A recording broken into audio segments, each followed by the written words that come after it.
All those in favor, say aye. Any opposed?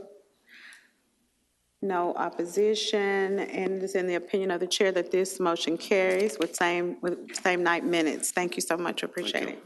Next, we have monthly crime report from MPD, all council districts, requested by Councilwoman Logan. Come forward. Good morning, Chief Davis. You can state your name and address, and you have the floor. Okay.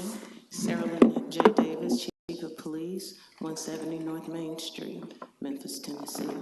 This morning we have Deputy Chief Oakley, who oversees our crime statistics compiling and reporting, and he will provide for you the monthly update. Thank you. Would you all turn up the audio, please, a little bit? Thank you. Good morning, Council.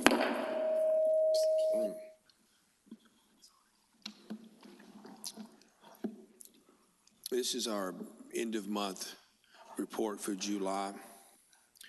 And while we're getting started, majority of the council assistants came to Real-Time Crime Center to have a tour on Friday afternoon. It was very nice to have them, and we plan on working even closer with your assistants throughout the end of the year.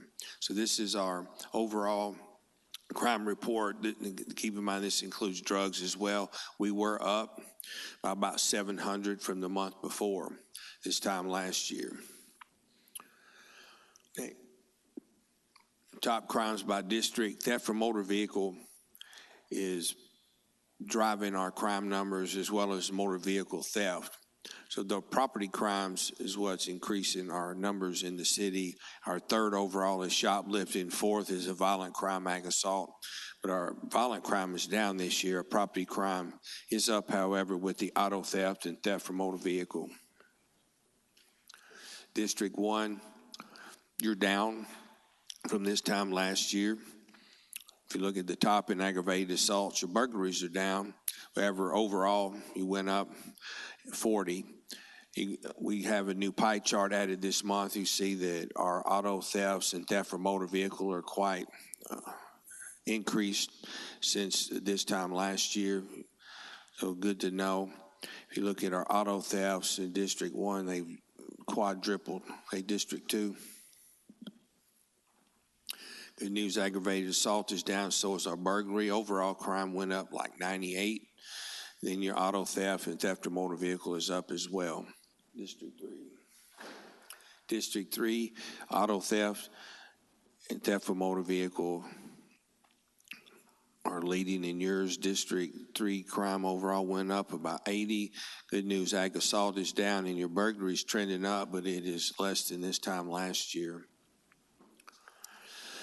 District 4, ag assault is about the same as it was last year. However, the burglaries have went up. Overall crime went up about 60. Theft from motor vehicle and auto theft are up as well. District 5, ag assault did go down to last year's number. However, the burglaries shot up a little bit. Auto theft and theft from motor vehicle are your drivers as well as shoplifting. District 6, ag assault went down. Your burglaries are flat, lower than this time last year. Ag assault is good when you have it going down like that. We'd love to see that. Your crime went down around 70, so good job on that. In District 7, ag assault is down from this time last year, so is burglary, theft from motor vehicle, and auto theft are still driving the numbers. You went up a little bit, about 60, and ag assault was your leading offense. And that's the report. Any questions?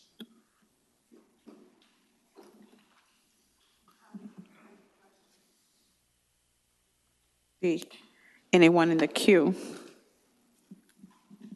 I would like to know, 5 out of 7 of the districts have theft of motor vehicle as the number one increase. Can you give some context to that in terms of what you all are seeing for those citizens that are listening and are alarmed and want to know what to do to keep themselves safe and their property? Yes, ma'am. The theft of motor vehicles only increased because our suspects are looking for weapons. They'll break into a car.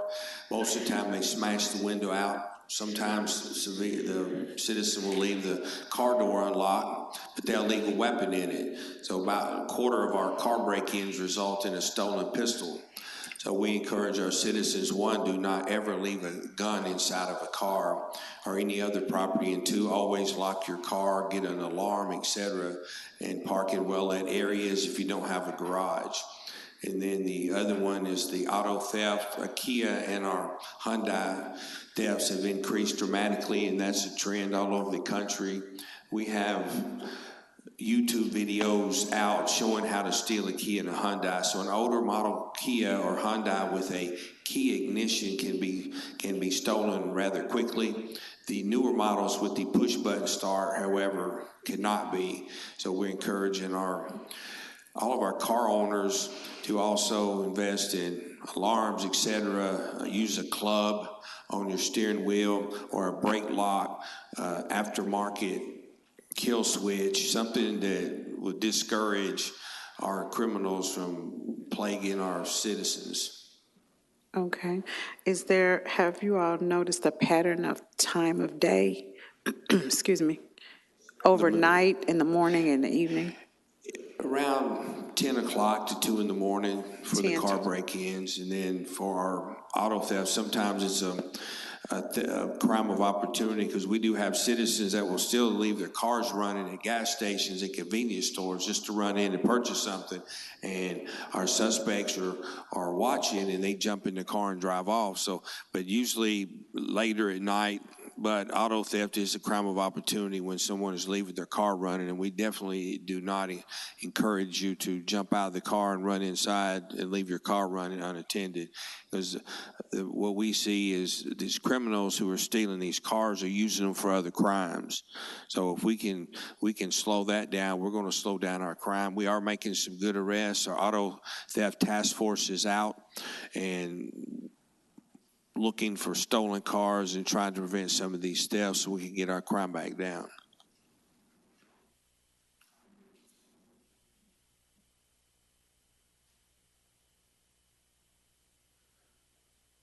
Thank you.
Straight up nine. On Tuesday, August 23rd, I hereby call to order the Public Services, Art, Youth Initiatives, Libraries, and Neighborhood Committee of the Memphis City Council. Ms. Keaton, would you please call the roll? Councilwoman Johnson. Present. Councilman Warren. Present. Councilman Jones. Here. Councilman Ford. Present. Chair Carlisle. Present. Chair observes a quorum. Colleagues, we have one item on today's agenda, a resolution to accept, allocate, and appropriate grant funds in the amount of $10,528 from Memphis Public Libraries from the state of Tennessee, Office of the Secretary of State, Tennessee State Library and Archives, all council districts requested by the administration. May I have a motion and a second to hear this item? Moved by Ford, seconded by Warren. Any comments, questions, requests? All right. All those in favor signify by saying aye. Aye. Any opposed? This decision will move downstairs with positive recommendation as unanimous. Any other business before this committee? Seeing none, we are hereby adjourned.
Good morning. The hour is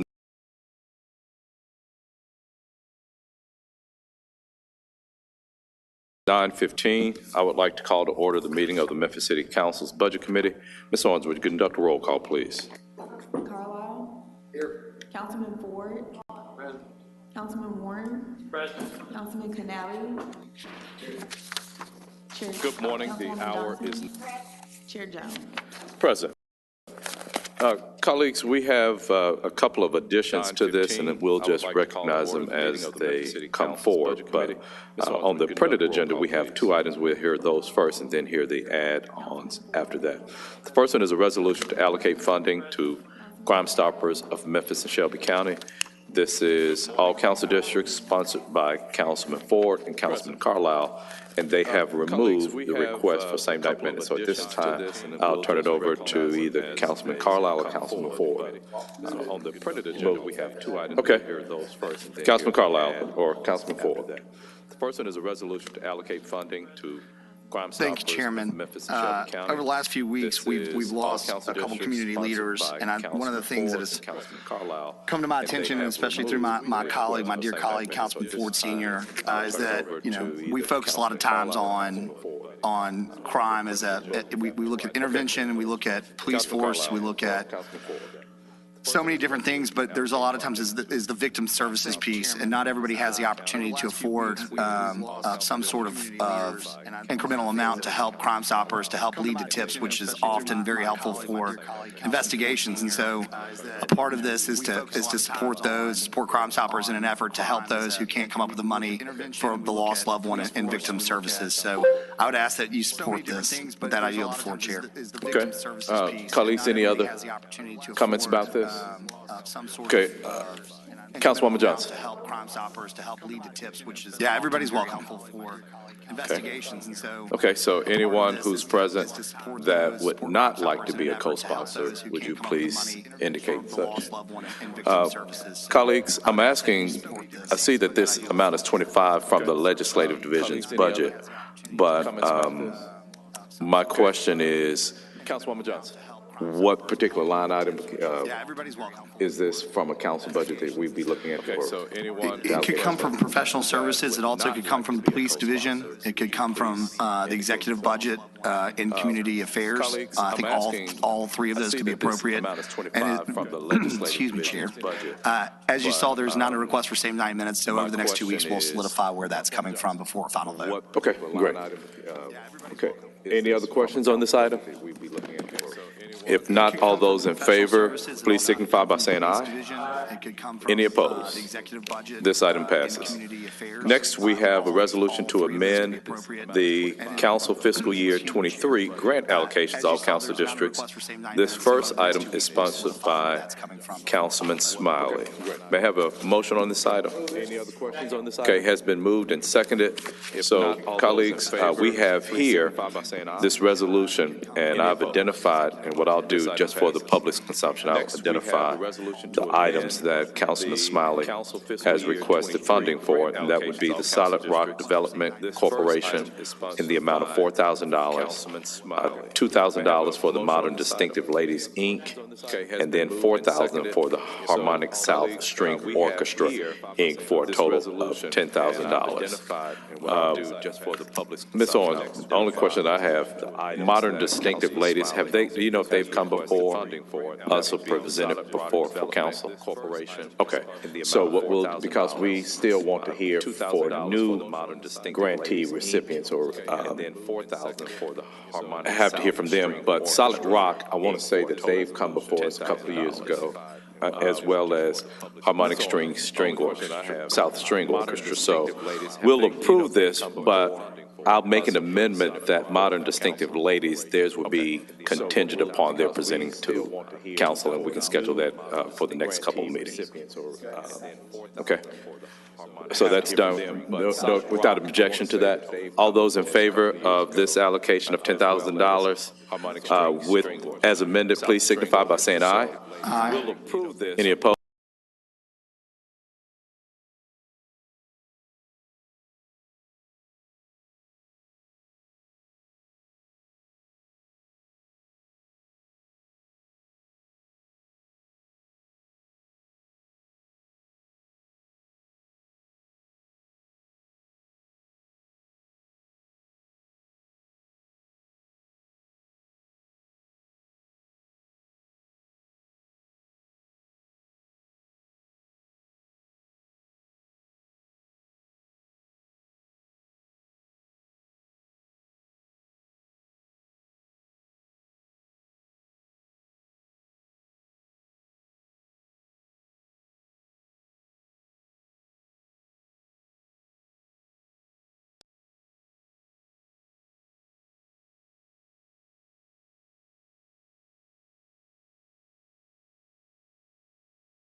to fill out everything again for this time, and it kind of needed. Yep, I think Councilman Smiley just gave some money to him. Correct. And I would like to give this $5,000. We've helped them before. Okay.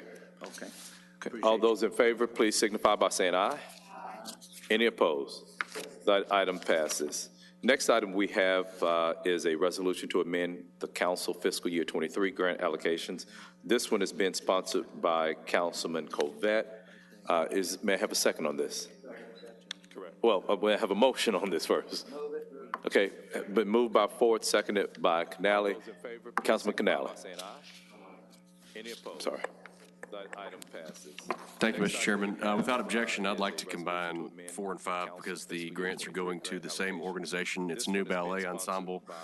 They've been before us before. They've been the recipient of grants from the Memphis City Council before. But for those of you that don't know, they create youth development through dance. They touch children from ages 3 to 18 and over 200 students weekly. They do a great job reaching out to our youth and teaching them through dance. So I think it's a great organization. I think they're well deserving of the grant.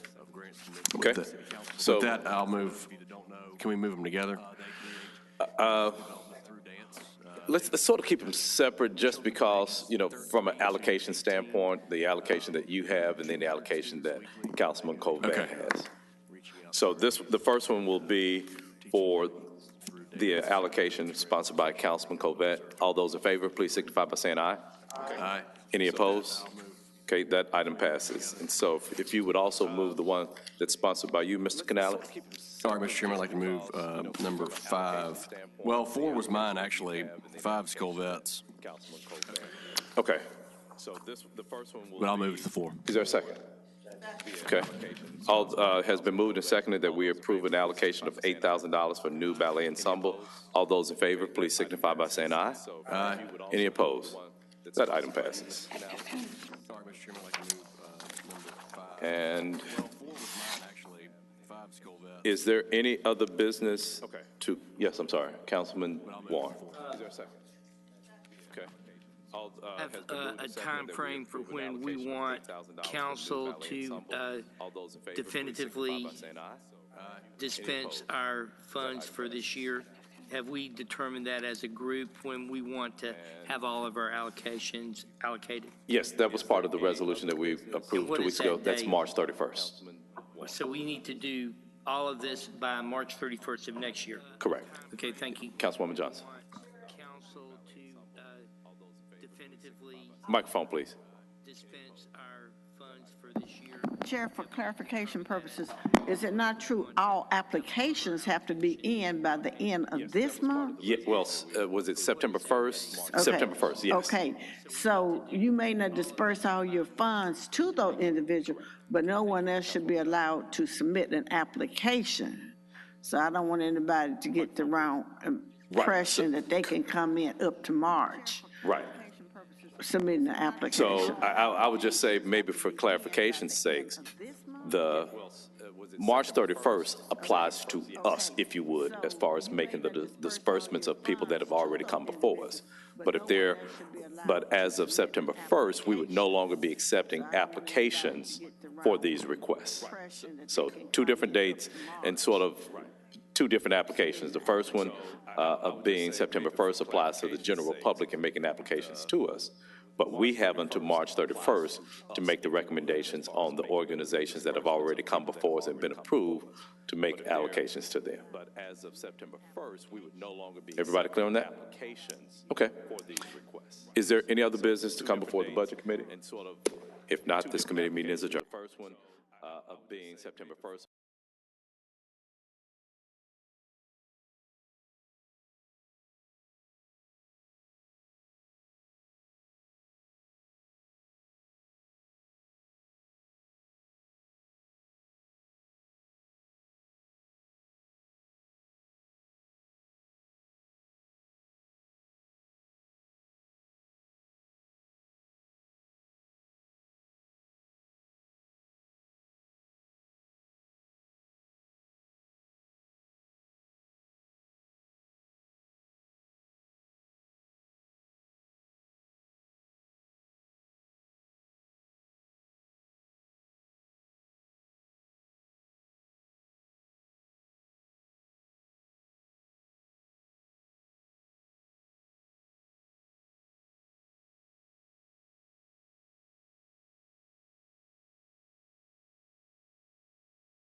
to the August 23rd meeting of Transportation. Mr. Wilson, would you please call the roll? Councilwoman Logan? Present.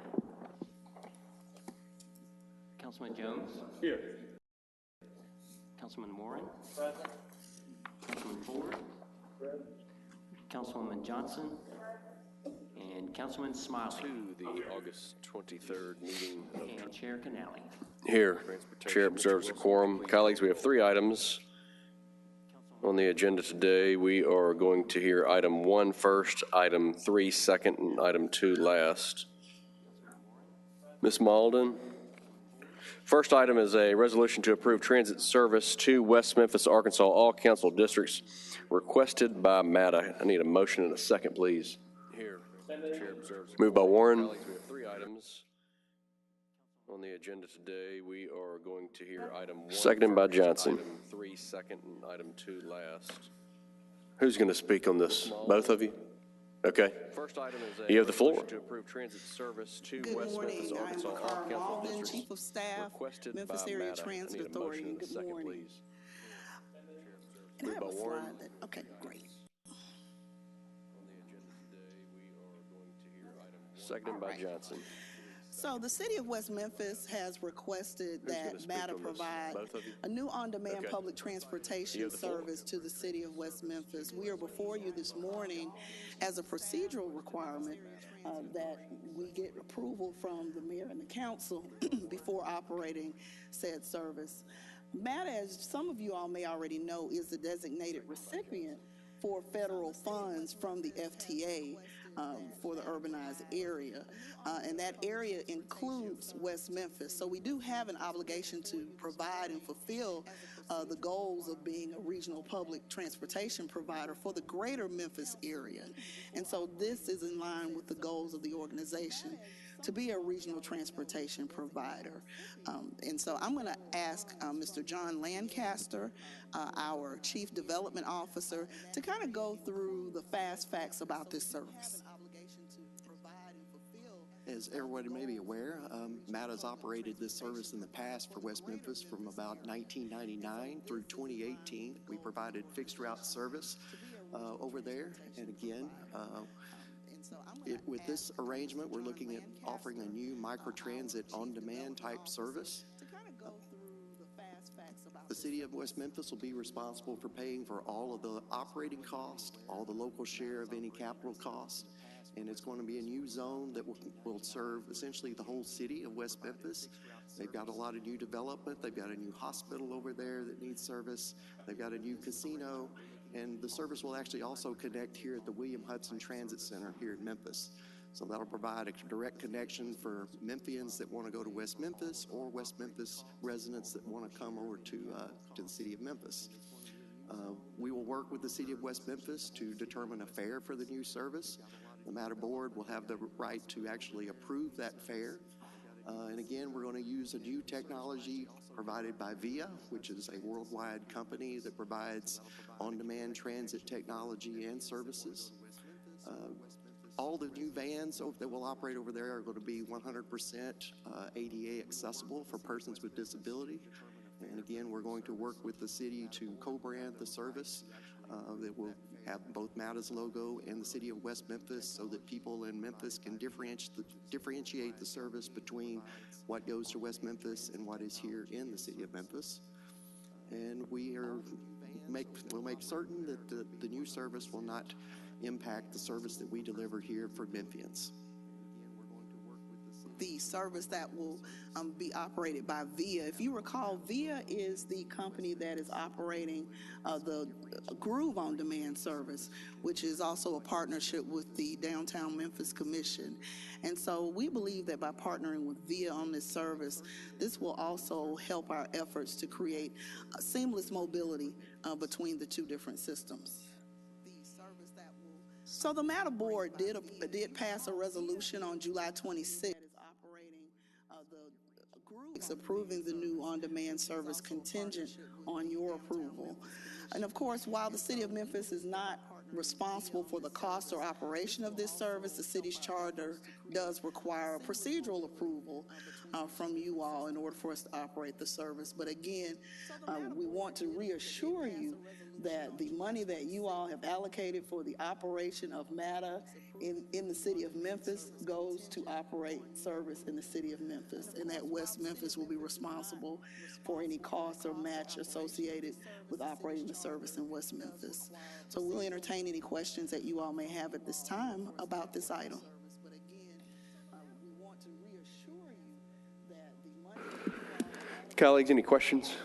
Ms. Logan, followed by Ms. Johnson, Dr. Warren, yeah, and Councilman Jones. All right, go ahead. Thank you, Chair. We'll entertain any questions that you all may have at this time about this item. All right.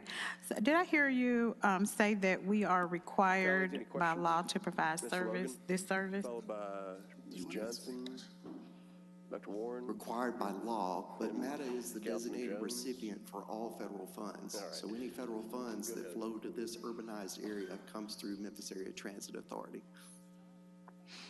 Okay, and will there be anything that we have to pay? No. No, nothing whatsoever. Will we use residents from West Memphis to operate in terms of workforce, or we'll be recruiting from there, or are we going to be using our current operators from Memphis? Well, we will not be using current MATA operators to operate this service. Of course, with some of the recent things that have been in the news, we are going to try to capitalize on those things to put some of those West Memphians to work, to try to give them an opportunity to serve our organization as operators in positions that support this service. So we may also contract with VIA to do some contract operators. As you know, we are experiencing a bit of a recruiting shortage, so that we do not impede our own efforts. We're looking to partner with VIA, which has a pool of operators from across the country that they can pull on in order to fill in the gaps and the plugs. So we'll be recruiting from West Memphis and using contracts to service this? Yes, ma'am. All right. Last but not least, how long is this relationship, or are we providing service to them, or is this from here on out? We're working through an operating agreement with the city of West Memphis, and ideally we want it to be at least a minimum 3 to 5 years. We haven't confirmed exactly the length of the term, but as we start working through the, again, operating agreement between the two organizations, that's what we prefer to do. We don't want to start something, and we want to be able to sustain it and see it run for a long time like we did last time. But that should be determined hopefully here in the next few months. Okay, I just hope that we are able to maintain our level of service and improvement of our services, and this won't impede upon where we're going and the challenges that we're having here. But I'm listening to my colleagues as well. Thank you for your presentation. Please know that we remain committed to working on the challenges, of course, that we face over here in the city of Memphis. We are still ever so vigilant and committed to move forward on addressing those challenges as well. So it's just an opportunity to operate this service, because we do get the pass-through federal funding for this service on behalf of the city of West Memphis. Okay, thank you. Thank you, Councilwoman Logan.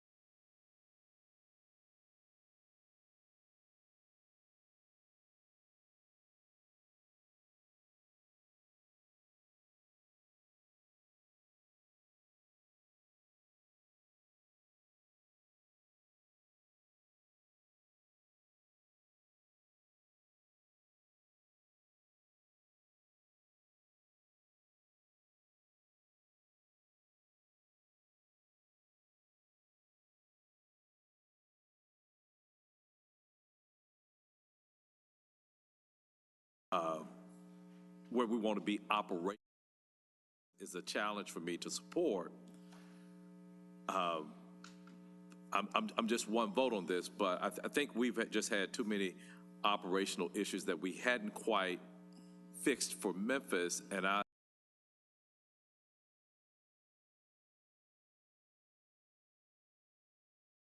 if you could provide just a little bit of comfort for me to say that we can operate on parallel paths and we can do this as well as perfecting and getting Memphis to where we want it to be. I'm just going to have to hear some of that before I can support this. So let me say two things to that. One, we were approached by West Memphis to operate this service. This is not necessarily us throwing the line out in the water saying we want to expand. And they approached us, of course, because we're the designated federal recipient, and they would need the federal funds in order to operate the service.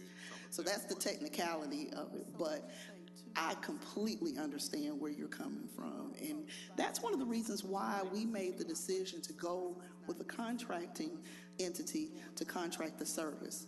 We operate our fixed route service in-house. We operate our trolley service in-house. You know, we operate our on-demand service that we operate in Memphis, with the exception of Groove. We operate those lines of service in-house. And so that's why we made the decision to contract that service out so that it wouldn't pull on the in-house resources that we have, because we remain ever so committed and vigilant about doing all we can to make MATA get better and better.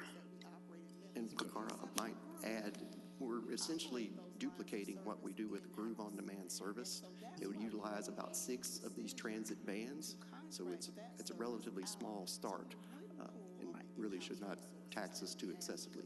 Right. Okay, and so when we talk about they're covering the capital costs, would that be the expense of these vans and all of that's built into it? Because I guess from a published report, I saw a fee. I don't recall what it was. I think I may have just glimpsed over it, but it didn't seem like it would be sufficient on an annual basis to cover what would be the upfront cost to put this in place. The city of Memphis is covering all the costs associated with Memphis or West Memphis? I'm sorry. Say that again. Well, the city of West Memphis is covering the West Memphis portion of all that. They're covering the vehicles, and that's why, if you go back to the first slide, and I know I kind of went through it really quickly, but that's why the vehicles are being co-branded, because they're purchased with the funds that were designated for West Memphis. So that's why we were able to co-brand, because we wouldn't be able to do that if that was Memphis money. Gotcha. Okay. Thank you. Councilwoman Logan. Thank you, Chair. As we've seen with solid waste, sometimes you contract and it doesn't work. And we've gone through several contracts on that end. If this contract doesn't work, what happens then? When you're contracting the services, is there any scenario where we would have to provide the service to them ourselves if, say, the contract, whoever you're going to be using, if that doesn't work? No, it doesn't. And in fact, I'll point to the comment that Mr. Lancaster made initially. You know, there was service once before in West Memphis, and when West Memphis was unable to fulfill their obligation, that service ended. And so this is the same scenario that we would be looking at if for some reason they fell short on the obligation or anything like that. The service would have to cease. Okay, so us receiving the federal dollars, that wouldn't impact the fact that if they couldn't provide their end, we would still be responsible for providing service? No, we would only provide the service that they are able to provide the matching funds for. Okay. All right, thank you. I yield back. Thank you, Councilwoman Logan. Colleagues, any other questions? Before we vote on this, I would say that I was a little hesitant at first when I heard about it, but the more I thought about it, and the more we try to make MATA a first-class public transportation system, I believe in the long run, especially since it's not affecting our bottom line at all, I think that as we are able to connect with our neighbors, I think that this in the grand scheme will be a benefit to us. And I think that as long as West Memphis can continue to support their end of it, I think it'll be a win for both of us. So all those in favor of item one, oh, I'm sorry, Councilwoman Johnson. Your question did come to mind. Do y'all have any reservations that y'all would need to voice in regards to this arrangement? Y'all don't have any. Okay, where were they, the headquarters for them? Would they have a separate place to park the buses and maintenance in West Memphis? Or are they gonna come over here? The buses will all stay here at our facility, and then they will just deadhead over to West Memphis.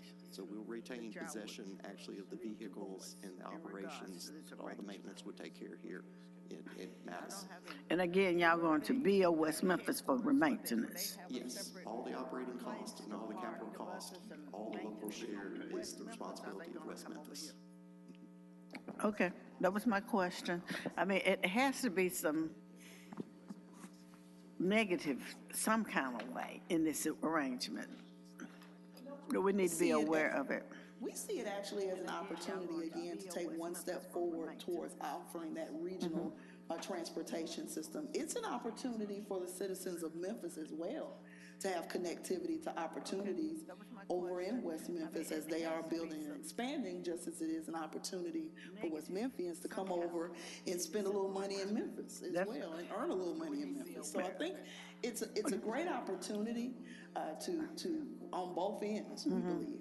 Okay, that's fine. I just wanted to make sure if you had any reservations to mention it, and then at the same time, make sure everybody, you say it again, West Memphis is going to take care of their own, and Memphis will have theirs. So when those buses break down, don't be borrowing Memphis buses, sending them over there. Okay. We're straight. Thank you. Thank you. Thank you, Councilwoman Johnson. Councilman Warren. Just a quick question. Do we have regional plans for light rail or regional plans for including Mississippi and those counties down there in our Memphis area transit authority? Do y'all have long-term plans that you're dealing with the feds or local other governments about? Well, we certainly have not been bashful about our desire to truly expand into becoming a regional transportation agency. And so, yes, eventually we would love to expand service into all of those areas and even into other modes such as light rail. But of course, there's a cost associated with that. And so as we continue to talk with all of our stakeholders within the region, we're going to put out the facts about how much these things cost and how we can partner together to move forward. But yes, we are not bashful about saying we are ultimately wanting to become a regional transit system that will ultimately be a win for Memphians, and because it gives them the opportunity to traverse wherever they want to go within the region. And if and when we're able to do that, let's assume that occurs, would this body still be the governing body of the Regional Transit Authority, or does somehow after this occur, you now have to report to Arkansas, to West Memphis, and you have to report to Horn Lake? And how would that work as far as your management or funding? Well, that's not really something that we can answer at this juncture, but what we can do is if and when we move in that direction, this body would be updated every step of the way. And so we want to continue the open dialogue that we've experienced over the last few months, and just as we evolve, we want to take you with us along the way. So nothing will be a surprise. And again, that's not really something that we can answer right now because we're not at that point yet. Well, as we head forward, make sure that we're involved in your decision-making processes. Thank you very much. Absolutely. Councilwoman Logan. Thank you. And, I'm conflicted as well because I'm under the impression that if you don't have your stuff together, don't be trying to go out and do something else until you get your stuff together. And I know we have a lot of concerns, and the reason why I have angst is because I was just up in my office reading a letter from a constituent, Ms. Connor, a long letter, 2 pages with pictures and all about the bus stops being trashed, just a long list of things. And I know that these things are happening because I see them. And that's why I asked for the monthly report and update on what's going on, especially with the shelters, especially with the frequency and, the quality of the ride for people and things like that. And I do appreciate the work that you all are doing. I do appreciate you all trying to move the needle. And I would hope that you would continue in that regard. But just taking on something else, I could see if we were going to be making some money or if it was a financial opportunity or something like that. And maybe I just don't see the whole picture yet. And I definitely would like for us to be regional, but I think we should be local first before we start looking at regional. Make sure that we've taken care of, those types of things. And I know we have to look forward, but we also have to handle what the present is as well. And so that's one of the reasons why I'm, going to abstain from this vote, because I do think that we need to handle what's going on in Memphis and get that right, especially these bus stops and where the people having to wait in the 100-degree weather for and I don't want to, rehash all of that, but there are some serious concerns that I think we need to address before we start diverting our logistics and all of the operations, effort to go to something else. So that's just where I am. But again, I do appreciate the improvements that you all are making and the direction that you're going here. I just would like for you to continue with that focus moving forward here. Yes, ma'am. Thank you. We absolutely will. And let me say, we sincerely apologize that has been the experience of some of the some of the riders that are riding the system. We are working diligently to make improvements as we chat every month about slowly chipping away at things. We are the designated recipient, though, for the federal funds for West Memphis. So in order for the West Memphis mayor to provide service and unlock those federal funds, we actually hold the key to that. And so we're not diverting any of the Memphis resources into that service. West Memphis is paying the tab for all of that. We're just the pass-through for the funds that fund that system. And please know we are continuing to diligently, and you'll hear more in our transit report coming up shortly, but we are continuing to diligently chip away and work with the staff that we have and the resources that we have that work hard every day. There's an announcement about additional funds coming forward that will help us be more efficient in that regard. So again, we are just the pass-through entity for the funds, federal funds that are needed to operate that service. So they're going to be paying for the additional staff, executive staff, administrative staff, dealing with logistics and all of that. We don't have anything to pay. You don't have anything. I heard earlier you say their share. Right. So to me, when you say their share, you mean not our share. So can you clarify that? Sure. So when you draw down federal funds, there's a match that the local entity has to pay, which is called the local share. So the federal share is the federal funds that come down, and then the local share is the local part that matches the federal funds. So it's their share of the local award that they receive for that fund. So they're providing a share to the local, not us. Okay, we're just correct. Okay, all right, that helped. I appreciate that clarification. The state of Tennessee and Tennessee Department of Transportation, they also through Arkansas Department of Transportation. So they leverage and get some of their local funding through the state of Arkansas. So again, we become kind of a conduit for their local funds for the state, the federal government, and from the city of West Memphis. Thank you. Thank you, Councilwoman Logan. Councilman Carlisle. Thank you, Chair. Exciting.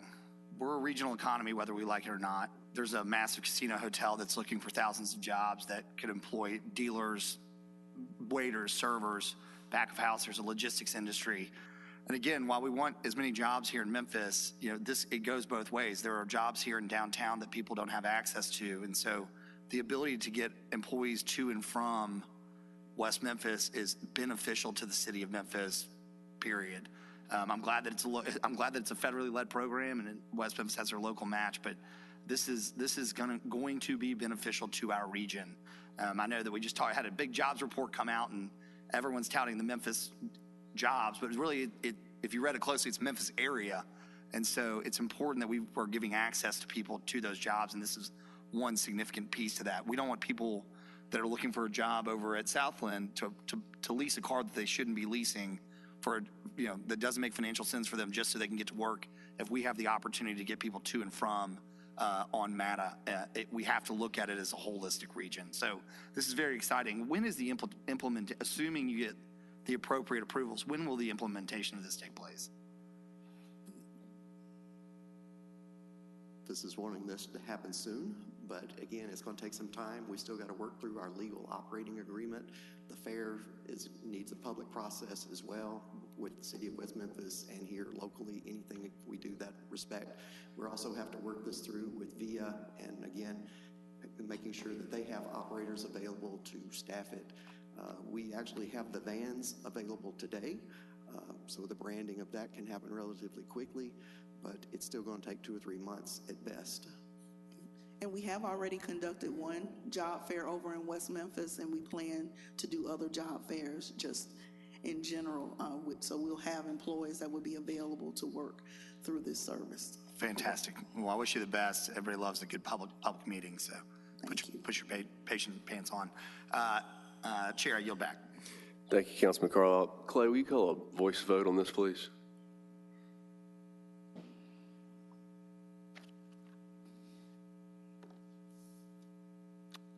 Councilman Carlisle. Aye. Councilman Ford. Aye. Councilwoman Logan. Abstain. Chair Canale. Yes. Councilman Jones. Aye. Councilman Warren. Aye. And Councilwoman Johnson. That item passes. Thank you, colleagues. We're going to move to item 3, update on M-Connect project, all council districts requested by MATA. The floor is yours.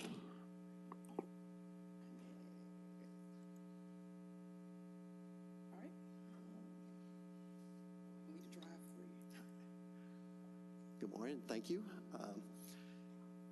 Guess we can go ahead to the next slide, but this is an update on the Memphis Innovation Corridor, which is our 8-mile bus rapid transit line. This line is going to have 31 level boarding stations with ticket vending machines, next bus arrival information, emergency call boxes, and again, it'll operate from downtown here at the Hudson Transit Center out to the University of Memphis. Next slide, please. It's going to utilize 2nd Street and 3rd Street in the downtown area. We're going to have a bus-only lanes, which this will be the first transit project in the state of Tennessee to have bus-only lanes, so we're excited to get that honor. We're going to have all the traffic signals will be reconstructed and timed for priority for the buses so that we can improve travel flow along the corridor and reduce congestion. Next slide, please. Our schedule here, right now, we have essentially got all the build grant funds, the NEPA or the environmental clearance has been approved, and we're starting our right-of-way appraisals. We've actually just sent out letters to all the affected property owners, which are mainly the parcels that are at the 31 station locations. We're looking at getting permanent easements. These are very somewhat small slivers of property. They're usually about 5 feet by 50 feet, where the back of the station needs right of way onto on private right of way. So you may be getting contact or hearing from constituents about that. That's where we're at today. Again, the build grant has just been finally executed. We're still waiting Department of Labor approval, which again is somewhat of a procedural issue. Once we receive that, we can start ordering the new battery electric buses. We've got additional funding in build grant funds that was awarded last week, so we're actually going to order 13 battery electric buses for this route. It will take actually 7 during peak headways to operate the 10-minute headway. And of course, we look to start construction sometime next year. We still have to obtain the final capital improvement grant, which is called a Small Starts Grant. And we've gone through what we call the Risk and Readiness Review with the Federal Transit Administration's Project Management Oversight Consultant. The construction is expected to take 3 to 4 years. Some of this is with the traffic signal priority system. Some of those are very long lead items, and but we may actually open the line. And of course, we're actually already operating Route 1 Union today, which mimics what the BRT line will do eventually. So over time, you'll see this be phased in, but the final, when official, all the things are completed, we've got nearly a revenue operations date of spring of 2027. This is being very conservative. Part of the reason of being conservative with this date is building in the estimated construction time and cost to make sure that the federal share covers all the cost so that we don't have to any cost overruns. And if they are, they're covered by the federal funds and not local funds. Next slide, please. And this is just a little bit of big high point summary of the milestones. Again, the build grant award was in November of 2019, and we received an additional allocation of $5.8 million added to the original $12 million. So we've got $17.8 million in federal funding for, again, buying the electric buses, the charging equipment, and the ticket vending machines. The environmental document, or NEPA approval, was obtained in 2021.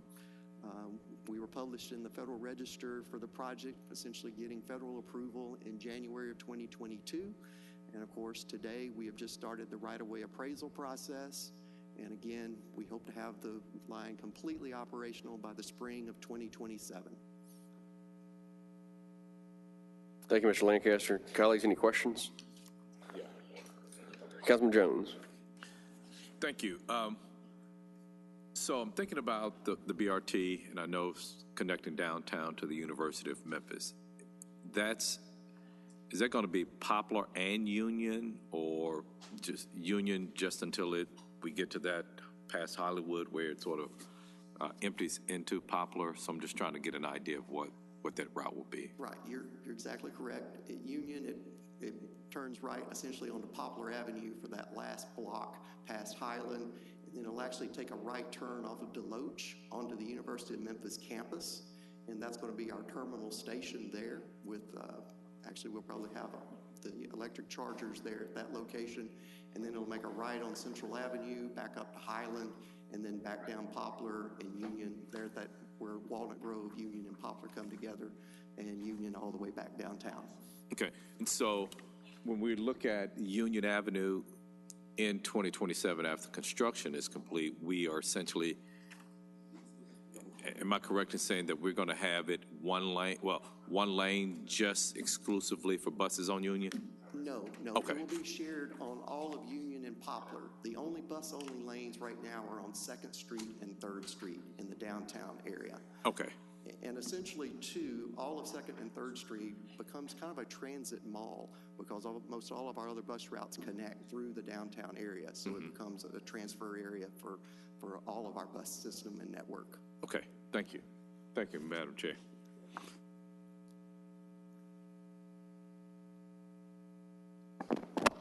Any other questions or discussion on this matter, colleagues?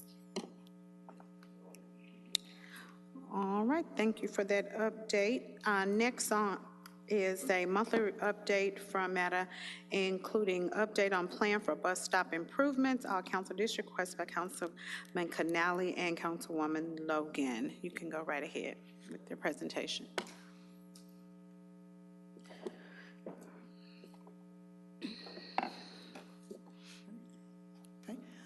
Thank you again, Bakara Malden, Chief of Staff, Memphis Area Transit Authority. Good morning again. Happy to present to you our monthly report on MATA.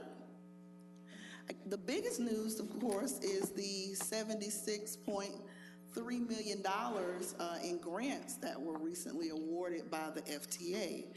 Of course, as you see the breakdown on this slide, we had about $54 million that was awarded under the Buses and Bus Facilities Grant that will be to go towards building a new maintenance facility.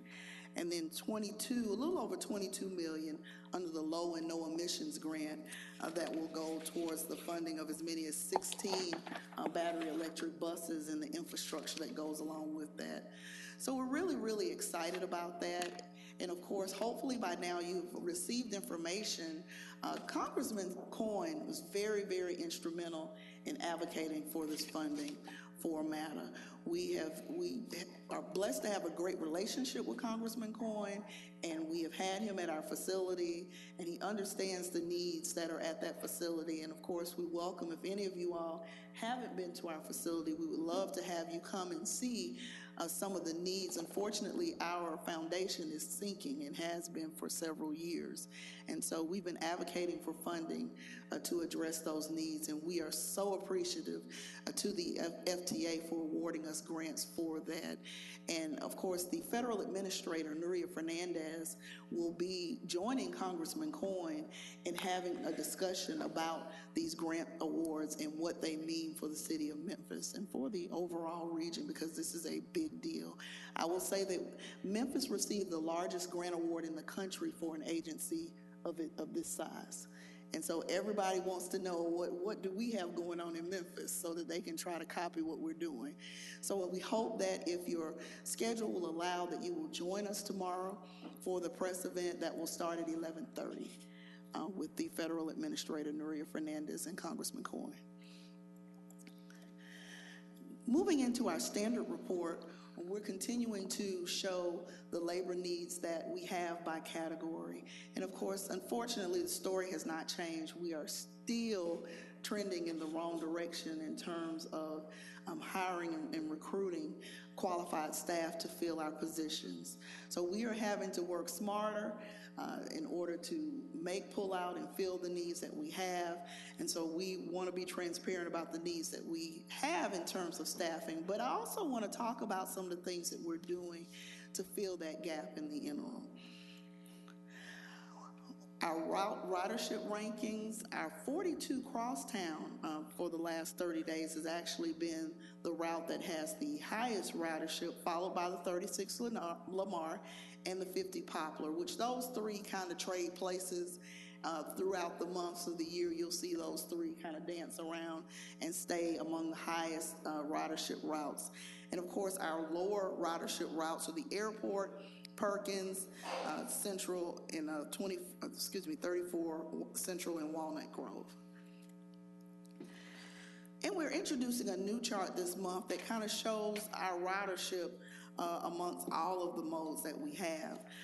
Of course, our fixed route, which is the motor bus, continues to be the highest mode of utilization at 197,000, a little over that for the fixed route service, followed by the trolley at 33,866. And you'll see the ridership by MATA Plus, Groove, Ready Zone 1, Zone 2, and Zone 3. So we'll introduce this report as one that we'll share so that you can compare the ridership among all the modes all at once. And again, our total ridership, as you can see, we have not yet increased our ridership up to pre-pandemic levels, but we are steadily climbing back. The introduction of our on-demand service has played a large role in us being able to steadily move back towards that pre-pandemic level. And we believe that once our ridership completely comes back, and we believe that it will, we'll actually be able to exceed those levels because of the addition of the on-demand service and the popularity of it.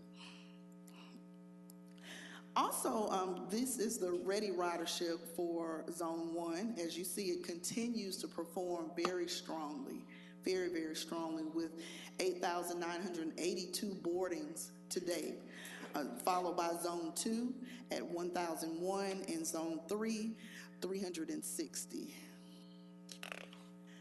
We also have received a lot of questions lately about MATA Plus certification for our ADA customers. And so we included a report on that to just show the number of calls that we are answering with regard to that, the in-office assessments, how many applications have we mailed, how many, extensions have we provided, and all. We are continuing to certify persons who are seeking certification to ride and utilize our MATA+ service. Also included is a report on on-time performance, and I know Councilwoman Logan mentioned that one of her constituents wrote her a letter about delays with the bus route and things like that. So we wanted to be very transparent about our on-time performance. It is something that we are working diligently to climb back up, but there are a lot of factors that are actually impacting that number. And as you see, we have, on-time performance in the 90th percentile with our trolley and with our MATA+ service, but we seem to be falling behind a little bit with our fixed route service. And there are a lot of things that are impacting that I want to discuss a little bit later in the report. One of the things, if you notice in our labor report, our area really of greatest need right now is maintenance workers. We focused a lot over the months on bus operators, but our greatest need right now is in the maintenance department. The maintenance department really is the heart of the organization. They probably don't get all the shine that they deserve and that they need, but they really are the Achilles heel of the organization. If we don't have the mechanics that we need, if we don't have the technicians that we need, we won't have enough buses to make pullout, or we won't have enough buses to add service when routes get crowded. We won't have buses to do that, to keep up the preventive maintenance and all of that. And so that's why it is really, really critical that we really are doubling down our efforts and working efficiently to fill those gaps in that area. I included this additional slide on Go 901 because we have noticed an uptick in a lot of inquiries about our service. But I would dare say that 80% of the inquiries that we have, the customers have not downloaded the Go 901 app. The Go 901 app will help them be able to log in, to link in, to purchase tickets, as well as the MATA tracker to be able to find where is your bus. So we are continuing. I think we got a statistic the other day that maybe 40% of the online tickets that are sold were actually sold through the Go 901 app. And so we're continuing to trend positively in orders, in tickets, as well as in sales. And we are going to step up our efforts to talk more about Go 901 and to encourage more Memphians to go 901 so that they can utilize those services to purchase tickets and find out about their on-demand service. As well as the MATA tracker. Again, the number one question, where's my bus? You don't have to have a special app to access it. You can access the MATA tracker on the website. And we need to encourage more people to utilize the tracker. So we're going to continue to beat the drum and get out and teach people how to use the MATA tracker. And so the tracker will enable customers to be able to find out exactly where their bus is and when it's scheduled to arrive and all of that. So we heard your concerns and we decided to take it to the street. At the invitation of the Bus Riders Union, Mr. Lancaster and I actually got on the bus with the Bus Riders Union. We talked to actual riders. We spent a whole afternoon with them. We started on the 42, and we transferred over to the 36. So as you saw, those are two of our busiest routes. And so we talked to customers. We heard their concerns. We were able to teach some of them how to use the MATA tracker, teach them how to use Go 901, and we plan to do more of that. We have reached out again to the Bus Riders Union and assured them that we care about their concerns, we care about our riders, and we want to listen so that we can understand how we need to address their concerns. Just a quick update, wanted you to know that we are still continuing the testing of the U2 streetcar. We have acquired some additional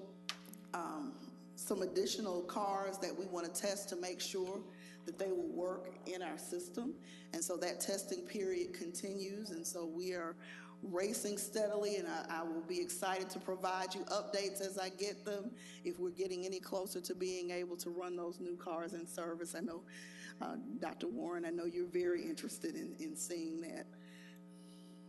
We continue our partnership with Whole Child Strategies to be able to plug some of the food desert issues that we have. And to date, we've had over 2,000 passengers, really 2,606 passengers, and have operated this partnership for 122 service days. In our communication update, our top story this last month was the fact that MATA was offering free rides for bus riders for early votes. We had a great turnout during the early voter period, and we were happy to say that hopefully MATA did their part in helping to get people to the polls. We continue to publish the data behind our story in terms of our social media outreach, our Facebook page visit, our Ride Matter Twitter impressions that we are getting. And our digital marketing update, and I include this because the top page that has been viewed actually is the careers page. So I think we're trending in the right direction, and we're going to continue to drive traffic to the careers page so that we can continue to have people to apply, so that hopefully we'll be able to increase our workforce. And again, this is more digital data in terms of our marketing on our website, as well as the Go 901 transcript. We partnered with the Restore Corps on the Red Sand Project. Unfortunately, human trafficking is an issue that plagues many of our urban corridors, and MATA was happy to partner with the Restore Corps on an awareness activity that took place at the Airways Transit Center. And we had a MATA Chief meet and greet where I was able to meet and greet with the customer service department. And this is really important because over the next few months, I'm going to talk more to you about how we are trying to reimagine the customer experience, how we're wanting to retool our customer service department, how we're going to hopefully give MATA customers a better experience when they call customer service. And so we've reorganized with the customer service reps now. They're actually reporting to me now, so I'll be the one that you'll be beating up about the customer service agents. But nonetheless, we have ladies that work very hard, doing the best that they can to take those calls. And we just want to give them the tools that they need to be successful. And so we had a meet and greet as that transition is taking place. And then last but certainly not least, we are happy to partner with the Southern Heritage Classic to provide the rapid shuttle service, very similar to what we provided for Memphis in May, but it'll be a rapid shuttle service that will depart every 10 minutes from 2nd and Exchange in the Peabody Hotel, starting at, I believe, 12 noon on game day and go until about 12 midnight on game night after the game. So as you know, parking is very limited at Liberty Stadium, and we hope to be able to help people have an enjoyable experience without having to navigate the parking lots and neighborhoods to try to find good parking. And with that, I'll answer any questions that you have, and thank you so much for the opportunity to present this report to you. Thank you for your presentation. Councilwoman Johnson. Thank you. Very good. I'm impressed, and it's good to see that you're continuing with the work. My question is in regards to the Southern Heritage. Is there only one pickup stop, or how will that work? It's two pickup spots. One is at 2nd and Exchange, and the other one is at the Peabody Hotel. One is in back of the Sheraton, and the other one is at the Peabody Hotel. And then the drop-off will be right at Tiger Lane at the stadium. Is there parking spaces, ample parking spaces of people trying to get down there without getting caught up in traffic? Well, there are several decks in the downtown area that you can park in, and then the shuttle service is free. So even if they have to, maybe I forgot to say, that was a pretty important part. The shuttle service is free for the patrons. So even if they have to use one of the local decks, they'll be able to ride free of charge from the downtown area to the game. Thank you for that. Thank you. I neglected to say that. That should have been the headline, huh? Yeah, because I was trying to figure out what would be my motivation for parking downtown and having to pay for parking versus maybe catching a lift and go that way. Okay, thank you. It is free of charge for the patrons. And so park your car, hop on the shuttle, ride to the game, have a great time, and ride back. You're welcome. I didn't either. Okay, was that it, Chair? Okay. Councilman, anyone else have any questions? Oh, Councilman Jones, Chairman Jones. Thank you, Madam Chair. Mine isn't necessarily a question, just more so, I'd say a statement and observation. The report, you know, things look good. I know that progress, particularly when you're talking about a large organization and the environment in which we find ourselves, can be challenging. But you know, I like what I'm seeing here as far as the outreach efforts that Matt is doing and trying to get things back. But my only concern is still going to be with the workforce and how we're going to be addressing that, because I'm looking at the bus operators. You know, it looked like we were making some progress. We were heading in the right direction, and then we took that turn. And then the maintenance staff, I see your concern there, because it looks like it's more than doubled the vacancies there.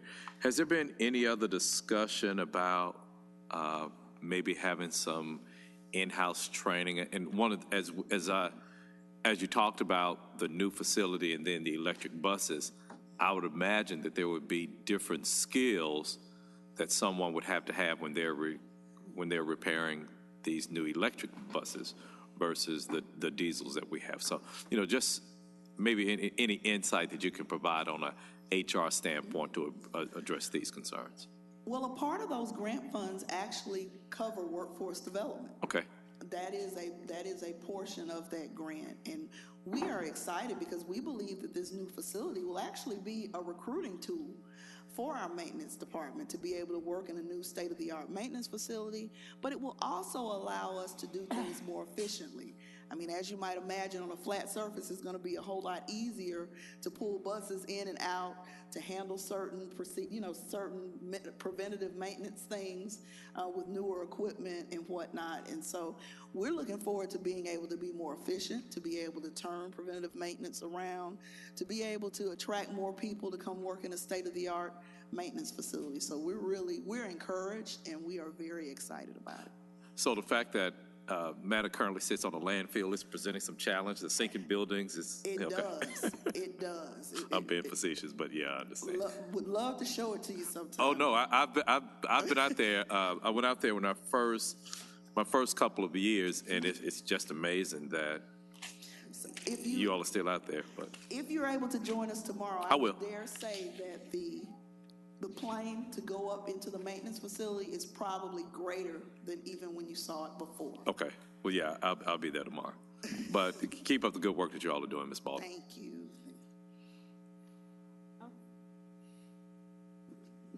I too want to commend you on the efforts that you all are doing. We appreciate you all moving forward. I have one last question about the training. The meeting that you had with the customer service representatives, yes. Do you all have those types of meetings or trainings with the drivers? And the second part to that is, are the drivers, or can you speak to what happens on a bus if there is a mental health episode or any type of crisis on there? Is there training included for them, the bus drivers?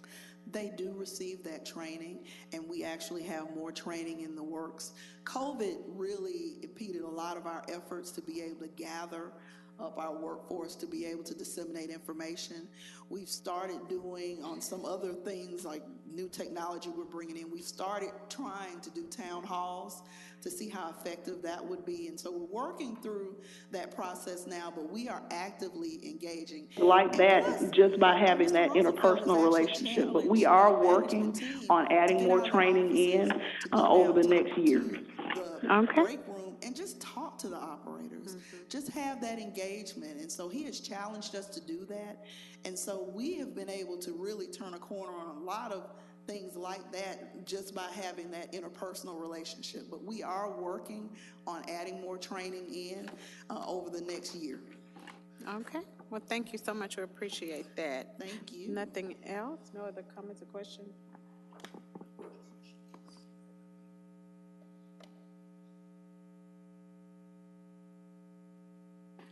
Okay, are we going to move to the shelter presentation? Okay, great, go Yes, right ma'am. ahead.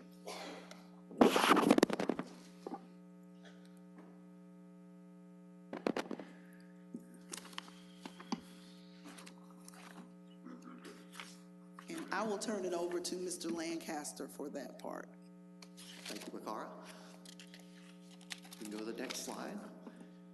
Again, I think a lot of our recent success with these grants can be attributed to all the planning that the city of Memphis has done over the last few years, and especially with the Memphis 3.0 comprehensive plan, the transit vision, the sustainability, the green print, the climate action plan. All of these grants really look at your planning process. And again, I've got to give a lot of credit to the city and the city administration for supporting these plans, because I think that is part of the payoff. And the first thing here I wanted to mention was our bus stop and accessibility guidelines.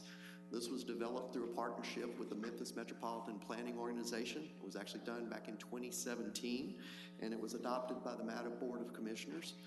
This is available on the MPO website, and this is the guiding document that we use for everything we do related to bus stops and where the shelters are placed.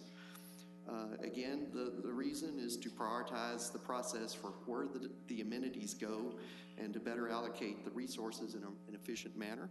It also provides conceptual engineering designs, so as property developers and private developers develop things along the bus routes, they know how it's going to fit, and again, the sidewalks, the curb ramps, things that access transit, it's extremely important that there's a process. Next slide, please. Again, having standardized bus stop guidelines really helps address the transit needs early and when we're doing roadway design.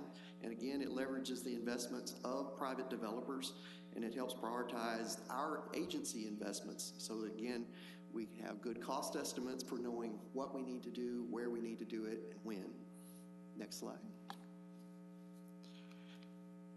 The bus stop guidelines really help us to satisfy the Americans with Disabilities Act requirements, and this is again in the provision of amenities for sidewalk improvements, our curb ramps, and it works with the integration of the bicycle network and pedestrian movements, again, to allow better access to the bus or transit network. Every trip usually starts with a walk or bike ride, and that's how you usually get on a bus. So this is the front door to every to bus stops. Next slide, please. Improving the access to the bus stops helps improve the transit service and the bus network. Bus stops are the front door, as I've said repeatedly, and again, this is how everybody accesses the system, so having them in the right places at safe locations and the link between stops, it's critical to improving the customer experience and the efficiency of how the bus system operates. And today, this actually ties back to our on-time performance, which it's a long, ongoing process to refine. Next slide, please.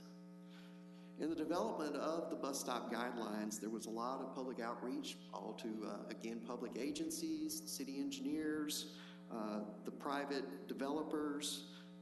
Again, we did several different community, or the MPO hosted several different stakeholder events. One of the big things we did was at the Hudson Transit Center, we did a build a bus stop game, and we also administered surveys to find out what was important to the riding public. Next slide. This is just some photos of actually participants at the William Hudson Transit Center participating in the build a bus stop game. And there some of you may recognize Nick Euler, our bike and pedestrian person with the city of Memphis. Nick was heavily involved with this throughout the process. Again, the integration of bikes and pedestrian investments is critical to making the bus system work correctly. Next slide, please. As I mentioned, we did a lot of surveys to find out what was important to the customers that are using our service today. This is a slide out of the guidelines and the results of some of those surveys. There was a whole lot of questions, but again, really the top priority is people want to have a safe location to catch the bus. Lighting was the second top priority, and having clear signage was next, and of course it's a long list of items, but those big three are some of the most important. It can be difficult to find safe places in all the right places. People don't like to walk, but it improves the efficiency of the system. Next slide.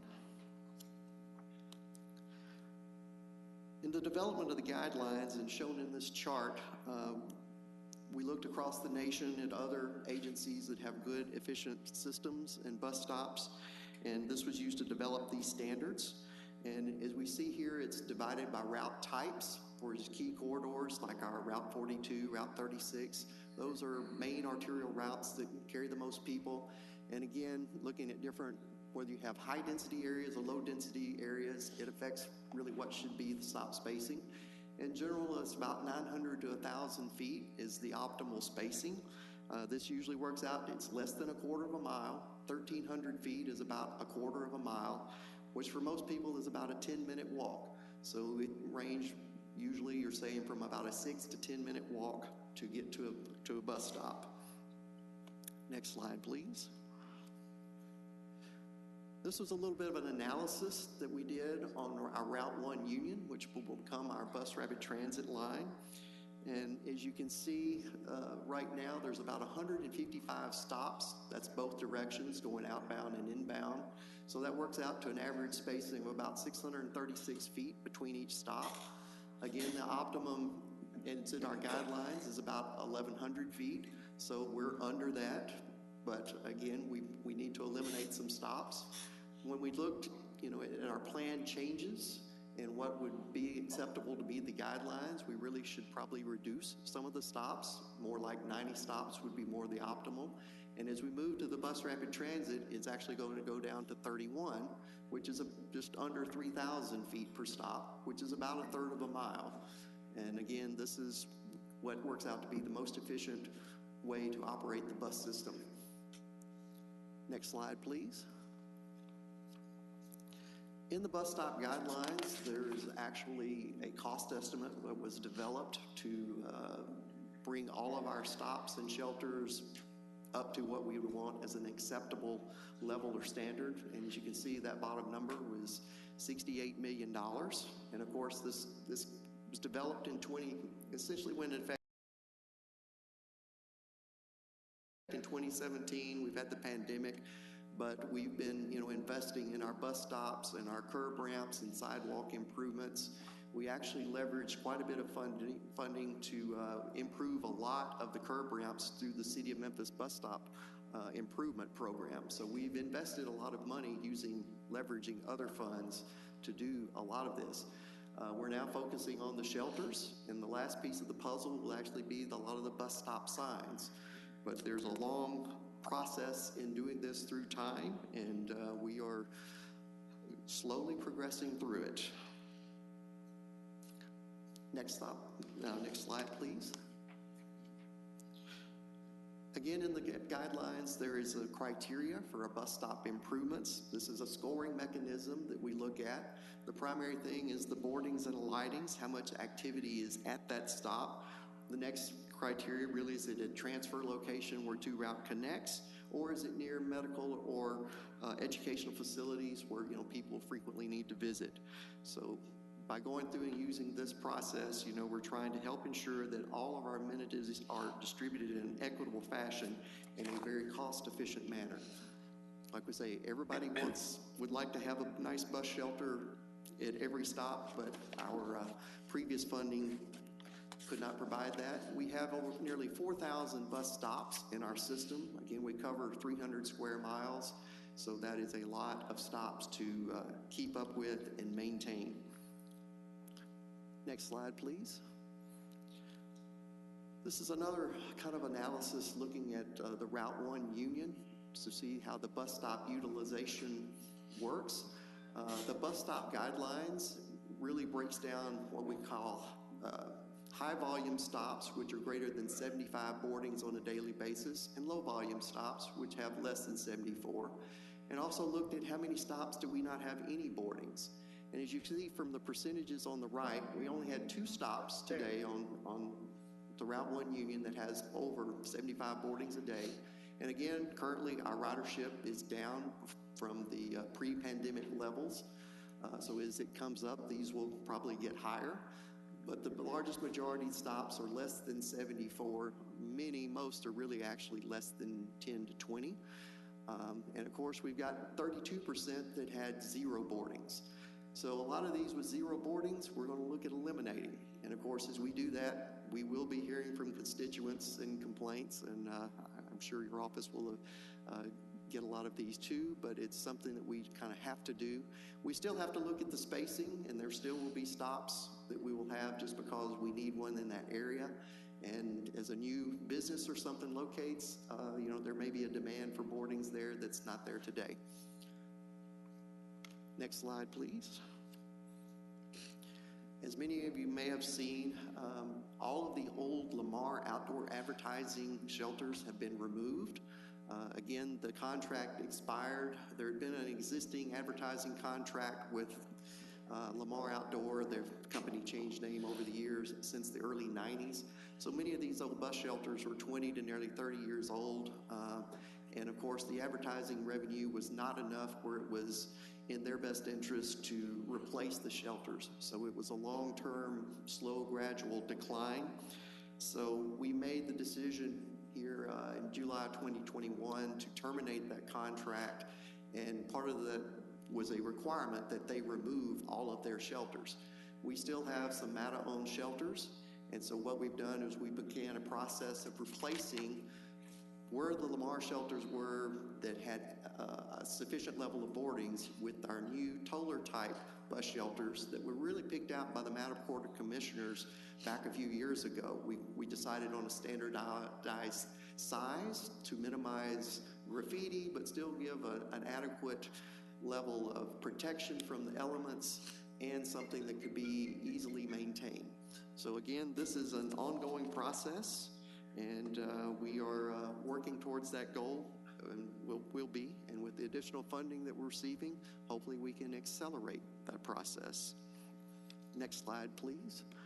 This is just a couple of photos of the old Lamar-type shelters. It's really kind of hard to see, but the one on the left, you can see an advertising panel on the end. And the other one you really can't see, but it was the old barrel type. And again, it had a lot of graffiti on the plexiglass type panels that were in them. But those are all gone. Here's an illustration of our new type bus shelters, which we've been putting out for about the last 5 to 7 years. The one on the left is at 4th Bluff Park. It's on Front Street there. That's a 9-foot Toller shelter with trash receptacle. And on the right is a 20-foot shelter, which we put at Poplar, Cleveland, where we have our most on-street transfer activity. We only have a couple of the 20-footers out at Poplar and Cleveland. Most we use are 9 and 13-foot models. Next slide, please. So a little bit summary of the process. Again, Lamar removed about 125 shelters. Looking at the boarding activity, we decided that about 69 of these should not be replaced. Again, a lot of them were put in place mainly for advertising revenue. There were high traffic locations from cars and not bus riders, so we had a lot of them that were in the right place. And the revenue that was generated from these advertising contracts really did not justify the loss of convenience, I'll say, to the MATA customers. So we still have about 56 locations that we're looking to replace these shelters. And we've replaced, I think, 25. And so we've got about 31 on the list at the moment. And of course, that number will probably grow. And as our funding levels improve, we probably will add more. And again, that criteria will shift up as we have more funding available. We can put them in more places. And kind of the rough schedule, we have about $600,000 budgeted this year in 23 to the bus shelter program. We've ordered 25 additional 13-foot shelters. We've got a pretty long timeline for delivery. Again, right now I think it's about 14 to 16 weeks, and then scheduling the installation. We actually have a DBE contractor that does this work for us. So hopefully by the end of next year, we will have made a really substantial progress in upgrading our bus shelters. And of course, the ongoing maintenance, keeping them clean, as Ms. Logan mentioned. I've driven by the ones out in Raleigh. We've had those complaints frequently, and within 1 or 2 days' time, they can go from looking clean to very dirty. So it's an ongoing task. And I think that's my last slide, so we need questions. Any questions? No comment, no other questions from colleagues, but we appreciate the information and presentation and continue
Ford.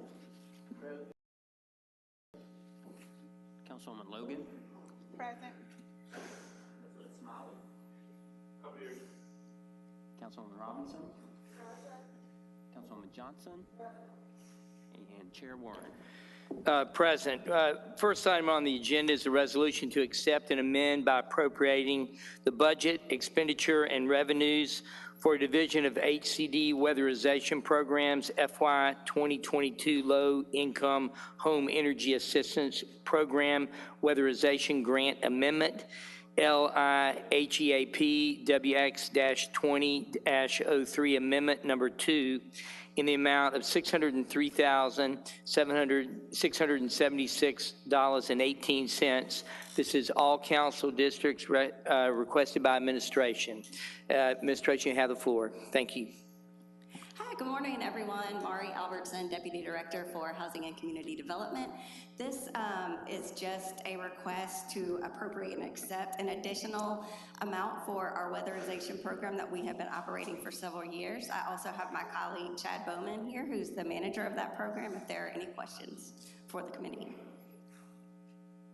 Do we have any questions? If not, all those in favor, please say aye. Aye. Any opposed? The chairman's an aye. The ayes have it. Thank you very much. Our second item is a resolution authorizing the amendment of the 2022 operating budget by accepting the appropriation and allocation of conference sponsorships, donations, and registration and exhibit fees for the 2022 Taste of Memphis in the amount of $20,000. This is all council districts, also requested by administration. Administration, you have the floor.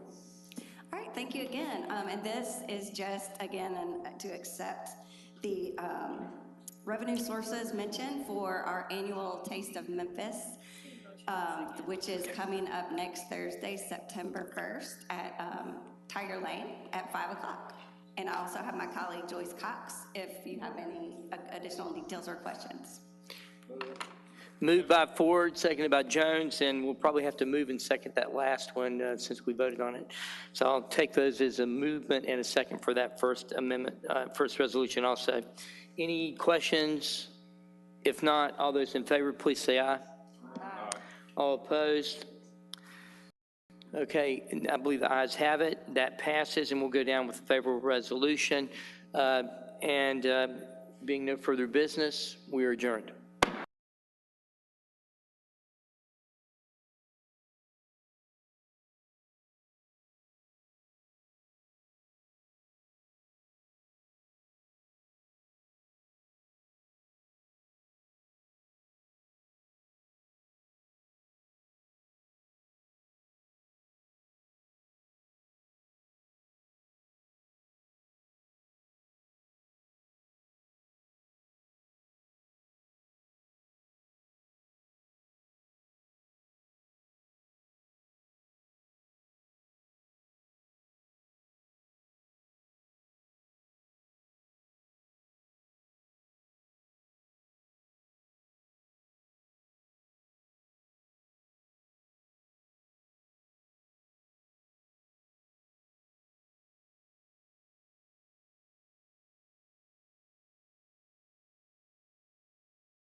Please.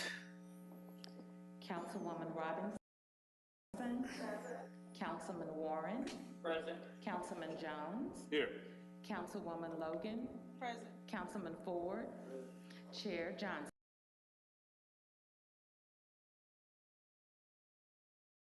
Present.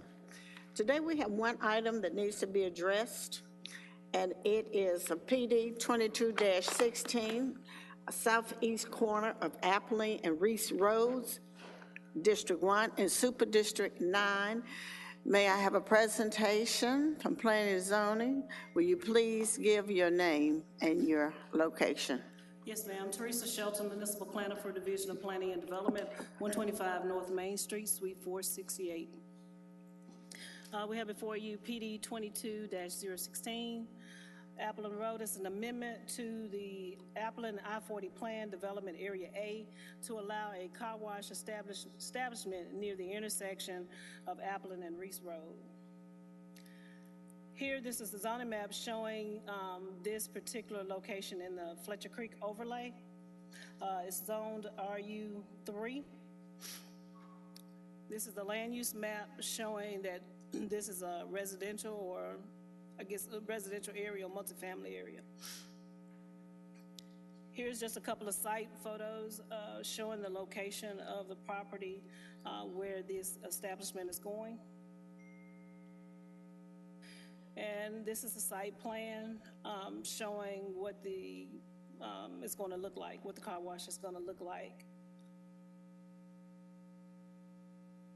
This is just a plot plan for the area. If you notice, it'll be in area 2 along that area, I believe, and this is area 3 is going to be for future development.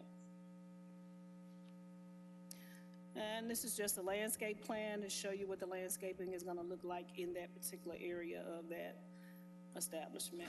This is what the car wash will actually look like once it's completed.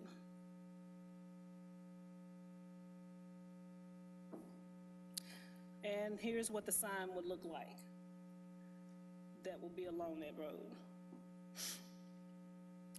It does show that it is consistent with the Memphis 3.0 comprehensive plan. The applicant, once again, is seeking an amendment to the Appleton I-40 Plan Development in Area A to allow for a car wash establishment. Site plan is in conformance with outline plan conditions and other than the vehicle which was not included as a permitted use in Area A in the previous approved case PD 1715, because the Unified Development Code requires special use permit for this type of commercial use in the CMU1 zoning district. It doesn't pose any injurious or any detriment to the neighborhood, and the final plat shall be re-recorded with the amended use conditions. These are my reports. If you have any questions, I'm here. Councilwoman Logan. Thank you, you're Chair. recognized. Appreciate it. Would you, what were the recommendations again? Just the final plat shall be recorded with the amended use conditions. Okay, that sign, I know there are quite a few neighborhoods around in that area. Let me go back. Was there any reference to the sign by any of the residents or anything, or any consideration for the sign? It seems like it's pretty large, and it's a residential area. It seems more of a commercial sign. For the signage, is what you're saying? The tall sign. Can you Okay, go back let me to the sign? hold on, let me go back to the sign, so I know what we're looking at. So yeah, the sign is 35 feet. Is that correct, Anita? So the sign is 35 feet, but where it's going to sit, and I'm gonna let Anita probably speak to this. I'm assuming it's just gonna be along, is that Reese or Appleton? Along Appling. On Appleton. So it really wouldn't be in sight of any residential, because the residential is behind this lot. If you look, there's a subdivision back here. And it's actually 3 lots. The third lot will not be developed yet, according to what the applicant has told me. So basically where this blue star is where the car wash will go.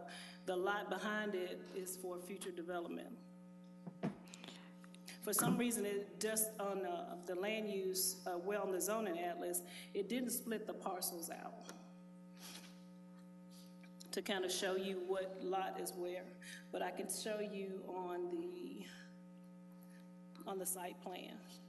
So if you look on here, this is the future lot in the back. So the car wash will only be in this area here. Right. I'm very familiar with the area. I used to live over there, so I do know I'm familiar with the area. What I was saying was, on that strip, there are houses all around that area. That would be the only property, only business with a sign like that, like a commercial sign that's tall. There aren't any other signs like that that's that big.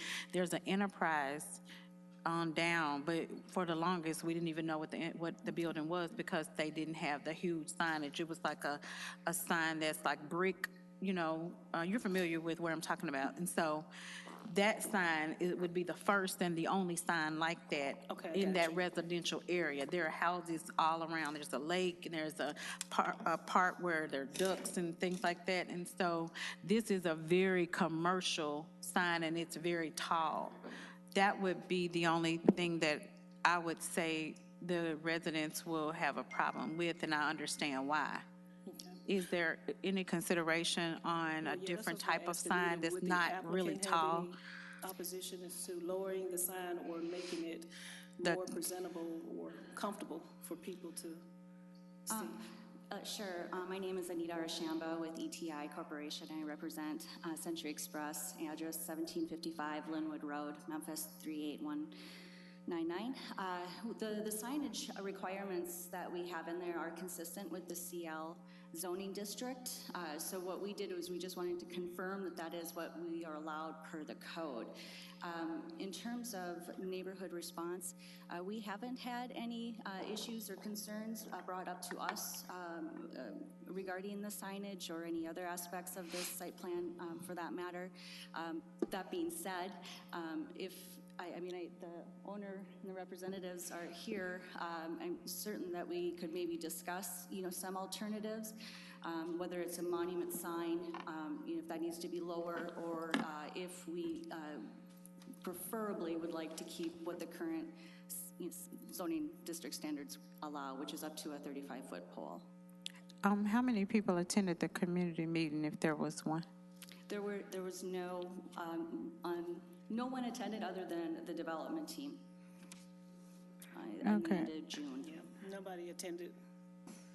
Okay, I would just like to see it held.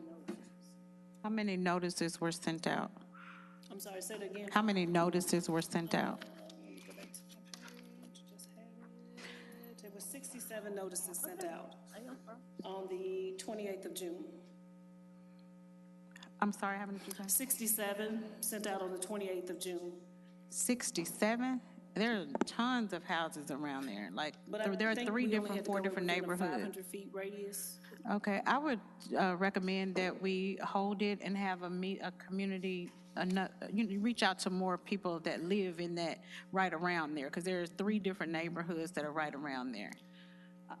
I believe, I'd have to double check, if there are neighborhood associations or homeowners associations, they would have also received notice of it. So if there were homes outside of that required 500-foot radius, those neighborhood associations would have been made aware of this meeting, along with the Land Use Control Board meeting held last month. Oh, yeah, I'm sorry, I apologize. Those were the public notices that I mailed. I apologize.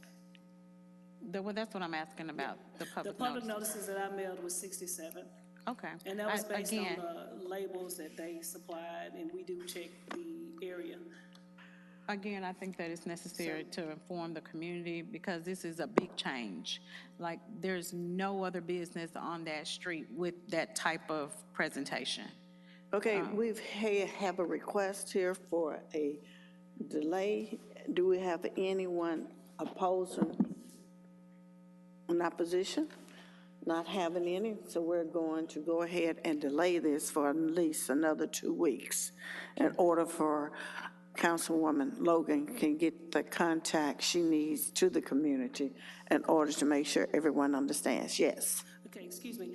I was speaking with Mr. Zena, and what he was saying, we could put an amendment or provision in there that says that would make them comply with section 4.9 of the UDC, which is the sign. A monument. The sign ordinance, if that would be satisfactory for Councilwoman Logan. Right now, the area is residential, right? Yes, Which calls for no sign, correct? I'm sorry. I mean, there's no signage over there like that with residential. Well, I mean, we can get them to, they can change the sign. I mean, I think what it is, this is the signage that they've used for all of their establishments, even the one that's on Shelby Drive. It was the same signage, the exact same, correct, if I'm not correct on that. I'm correct? And if I'm not mistaken, this planned unit development on this lot actually does allow for commercial uses. Yeah. So at some point, It allows for commercial. Yeah, if it isn't the car wash, there may be another commercial use proposed in the future that could have very similar signage. I do think that it's important for the community. This is a heavily residential area, and it's kind of more rural than commercial. There are commercial, like daycares, and there's a gas station there, but there's nothing with a big sign like that. And I know, even though once you're done with this today, I know residents are going to be calling once they see that business coming in and that sign coming up and that type of traffic, because it's not like the street you just named. What did you just say? It was a sign on? Shelby Drive. Yeah, it's definitely not like Shelby Drive. It's a residential more so than anything. There are 2 daycares right there on that area, the Montessori school, and then another daycare. So I would just recommend that, and nobody came to it, so that probably meant nobody really knew about it. And 67 houses, there are probably about 900 homes along that street. I mean, neighborhoods, and in front and on the side. And so I would just recommend that you all do a little bit better job in informing the community, and my office can get you some addresses to those community, for those residents moving forward. But Councilwoman Logan, if they would agree to amend the plans to a monument sign, meaning that it would be attached to the ground and only probably go up 10 feet at the max, would you be in agreement with that today? Is that the type of sign like the one at Enterprise right down the street? Yeah, that is a Yeah, and monument then sign. they're also within the Okay. UDC guidelines as far as the notices go. They were within the guidelines, and we are within the guidelines when we're sending out the notices. It's I in think, 500 feet. I think we're okay. We understand your 5-foot radius, but Councilwoman Logan's concern work with them is on a the large 35-foot sign, and she wants to put a height on the sign of approximately what would be considered 10 feet, nothing higher than 10 feet. Sign this on the ground. 16 would be more consistent with the OG district. Instead of 35, bring it down to 16. The concern I have is that no resident in the area had any input in this process or anything to say. There were only 67 notices sent out. I don't feel that was due diligence. You may have been in compliance in terms of the rule, but there was no input, and this is a marked difference for this community, is what I'm saying. So either we can need to allow 2 weeks to inform the residents and let them know what's going on, or, be amenable to that sign being like the monumental sign. Either one. But it does require them, the residents know about it.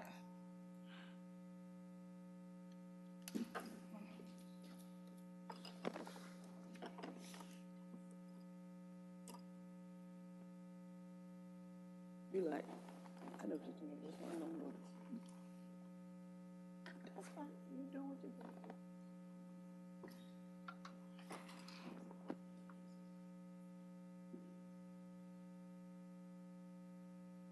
Yes, I moved to home. They may agree to this. But I really, I'm telling you, these folks, they already got it. It's the same neighborhood where they put that.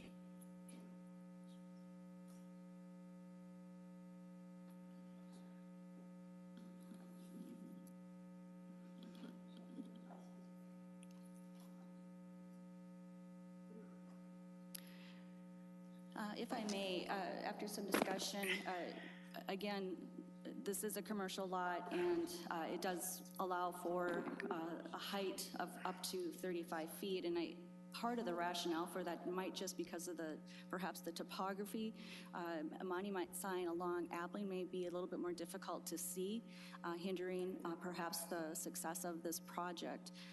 So, we are concerned a little bit about having the lowering of the sign in order to maintain some visibleness of the community, of this development. Ma'am, at this point, I think it has been decided that we will hold it. So for 2 weeks, and it'll come back in 2 weeks, and maybe between that time, we could have had the community meetings, had some more interaction with the Department of Planning and Zoning, and to see can we come up to a resolution to this particular issue. Okay. Thank you. Are there any other items to be discussed by this committee? Seeing none, this committee is adjourned.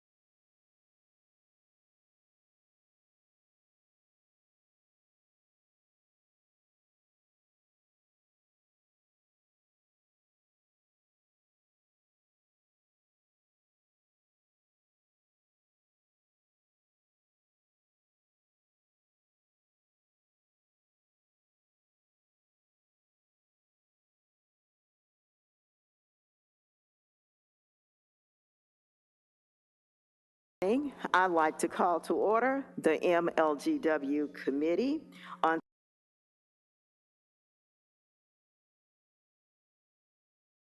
today. We have one item.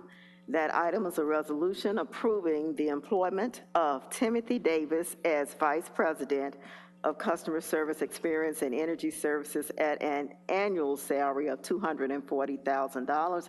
It was requested by MLGW. Will you please call the roll?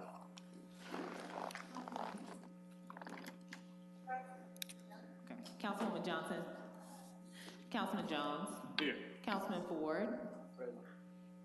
Chair Robinson. Present, thank you. And we will have one other item. The president of MLGW wants to just give us an update on some other issues at MLGW. Can I get a motion and a second for item 1? Thank you. Jones moved it, seconded by Ford. Thank you. President Young, thank you. Thank you. Good morning, Madam Chair, committee members. Just a couple of quick things before the item of Mr. Davis comes up. You all recall that we had some conversations over time regarding our community office lobbies, which have been closed now since the impact of COVID. I wanted to give you all an update of our plans regarding that, and you will see more information on this over the next few weeks. But we do plan to reopen those lobbies on October the 3rd. So the community office lobbies will reopen on October the 3rd. With the exception of the office at 2424 Summer Avenue, we are in the process of finding a different location. That office, as you may know, does not have a drive-through, but we are in the process of finding a nearby location to accommodate that area. It'll be sometime after the 3rd before we will announce that. But Whitehaven, Lamar, Millington, and the lobby of the downtown community office will open on October the 3rd, which is a Monday. One thing in addition to that I will mention is that it is our intention and plan to also have a opportunity for customers who wish to have counseling services when they walk in. Going in to pay, it'd be just like before. You can pay however you want to.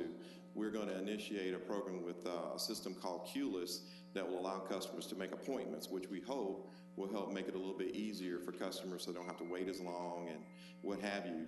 So we will look to implement that and have that ready to go by October the 3rd for the lobbies downtown, Millington, Whitehaven, and Lamar.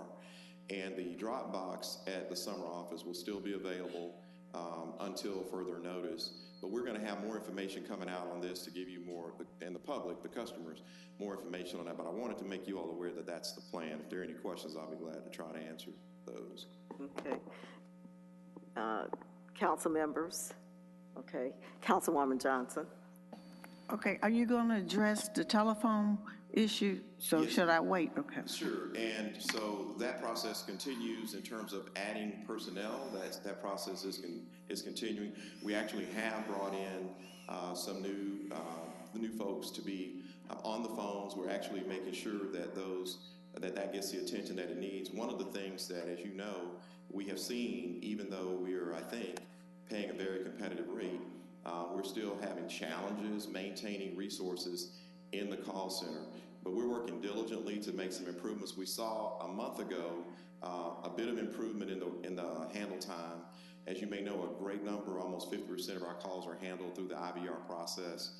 And we are working to continue to bring on more staff, and we're also looking at partnering and looking at some other opportunities to do some things with assistance for resources that will help minimize that handle time. I will also say that for customers who, we've heard this, I mean, it's anecdotal, but for customers who may have been trying to get through on the phone, but didn't have a place to go, certainly by the time when we open the lobbies, there will be who need assistance for counseling, credit counseling or what have you.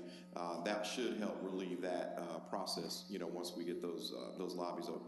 Those employees that are in those offices today are on the phones with customers, providing them assistance on repayment or payment programs and other things. They're just doing it on the phone, and we'll have that hopefully in person on October the 3rd. But we're still working diligently to get the phone issue corrected. That is front and center, and Mr. Davis, once he gets on board, will be picking that up. We've already had some conversations around that, so there will be some great gains made, I'm sure, in that. Okay.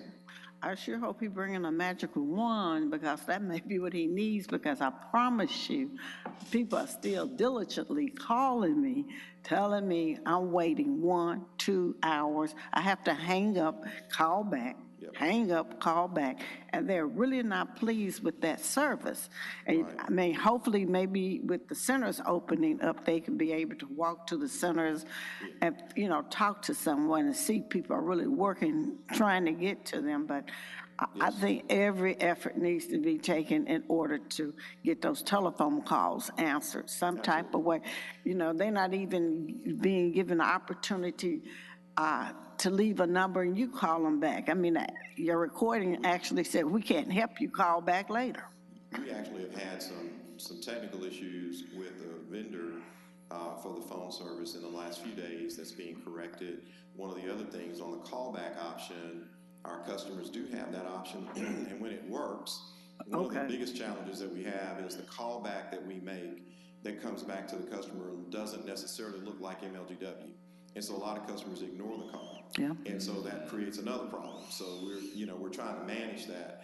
But again, we ask for patience. We know it's not pleasant. We've been working diligently on that. And so we'll see some improvement, I'm sure. How are you dealing with cutoffs? Because that's another issue. They tell me that was another. Let me tell you what the situation.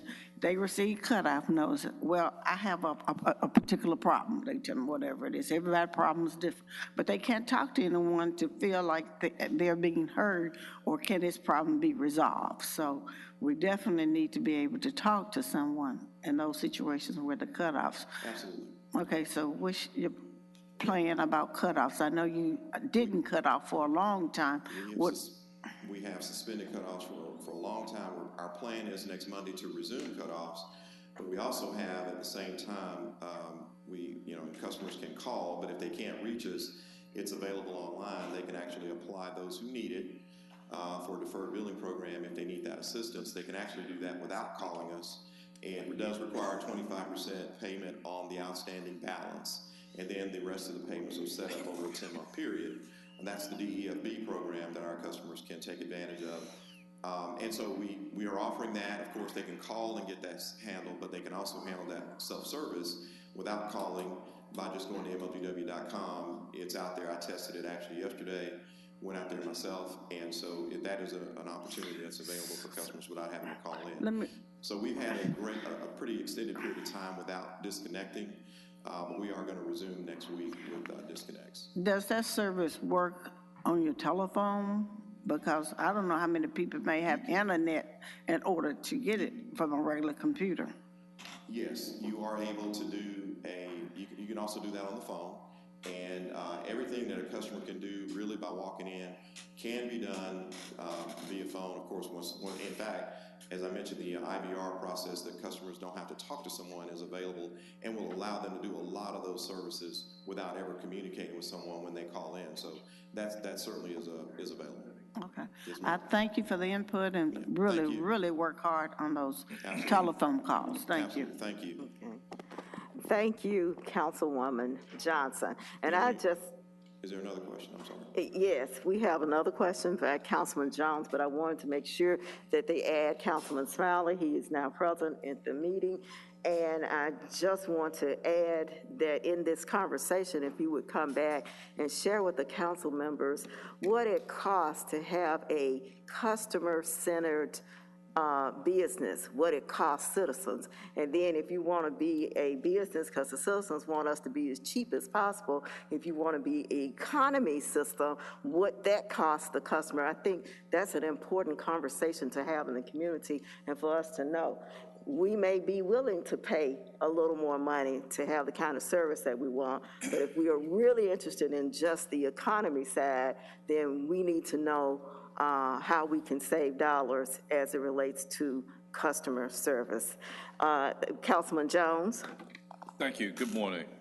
Good morning. Ms. Young, question that I have, notwithstanding the HR challenges, when we talk about the community centers being opened back up, are they going to be sort of at the same capacity and have the same capabilities that they had pre-COVID? That's correct. That's the intent. We're going to offer the same services, again, with the exception until we get the summer office situated, new location. The other office lobbies that will be open, customers will be able to go in, again, make payments, They can go in and ask questions. They can set up, do some counseling. We will have, again, a process where customers will be able to make an appointment, which would help expedite, and give them a little bit more certainty so they won't have to wait so long. Customers who don't have an appointment can still go in and get counseling services. It just may not be as convenient as if they had an appointment. So we're going to make all that information available for customers so they'll be able to make those decisions. Okay, I just want to ask that question because I know that, we've had some back and forth regarding the study that recommended that we close them. Yes. I didn't want us to sort of set ourselves up for failure if we set it up in a manner that couldn't handle the people that would be coming in and just shortchanging ourselves, and as a result, we'd go ahead and close it at some point. Just want to make sure that we have seen, Councilman, the trend that we've seen since we closed the lobbies is from a payment perspective. We've seen about 2/3 of those payments go elsewhere. So we don't know that that's necessarily an indicator of what will happen once we reopen. But if it is, and that's part of the reason we want to reopen, we want to see what's going to happen. And that's part of the recommendation that we received in the most recent evaluation, is to sort of go ahead and let's reopen, see what that looks like. We have some other initiatives that we're considering, that we will be considering for the longer term, that may be more innovative, but we want to see what's going to happen when we reopen what we have. And so that's the plan right now. Let's see.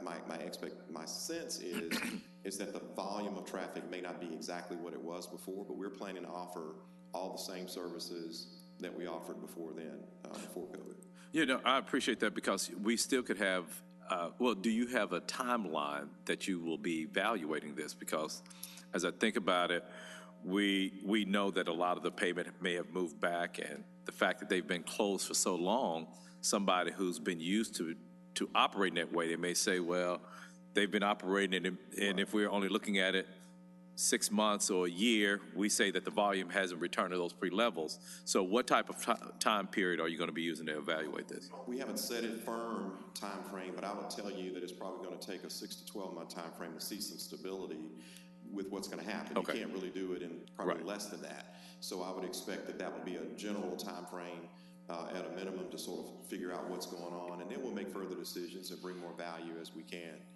once we do that. And then I see Ms. Joan Carson in the audience too, just from the standpoint of a campaign to let the public know, hey, we're back open and we can serve you in your respective communities and centers. Absolutely, and that's part of what we were planning to start rolling out today. There'll be information going out to the public regarding that, and just as a reminder, where we have had drive-through services, those have remained open throughout the time period. We never closed the drive-through services, and that was at Lamar, Whitehaven, and Millington. So customers have been making payments through the drive-through and dropping off documents and doing that kind of thing. So we've had a bit of a quasi-arrangement, but they just haven't been in the lobby, and that's what we're doing on October 3rd. Thank you, Ms. Young. Thank you, Madam Chair. Okay, thank you, Mr. Jones. It's now time to make your presentation. One more quick thing. Something else? Okay. It's quick. We're going to, and if it's available, we can probably set this for the next time. We want to do an update on the 5-year plan and the contracts, what's happened since we've gone to a new level on contracts. If we could set that probably for the next, we have handouts here today that we can give you, but we might want to schedule the time for the next meeting so that we can step through that. Dana Jeans is here, but if we don't have time today, we'd like to just give those out to you, and you can look at those, and we'll schedule it. We have 15 minutes. Ma'am? We have 15 minutes. Okay.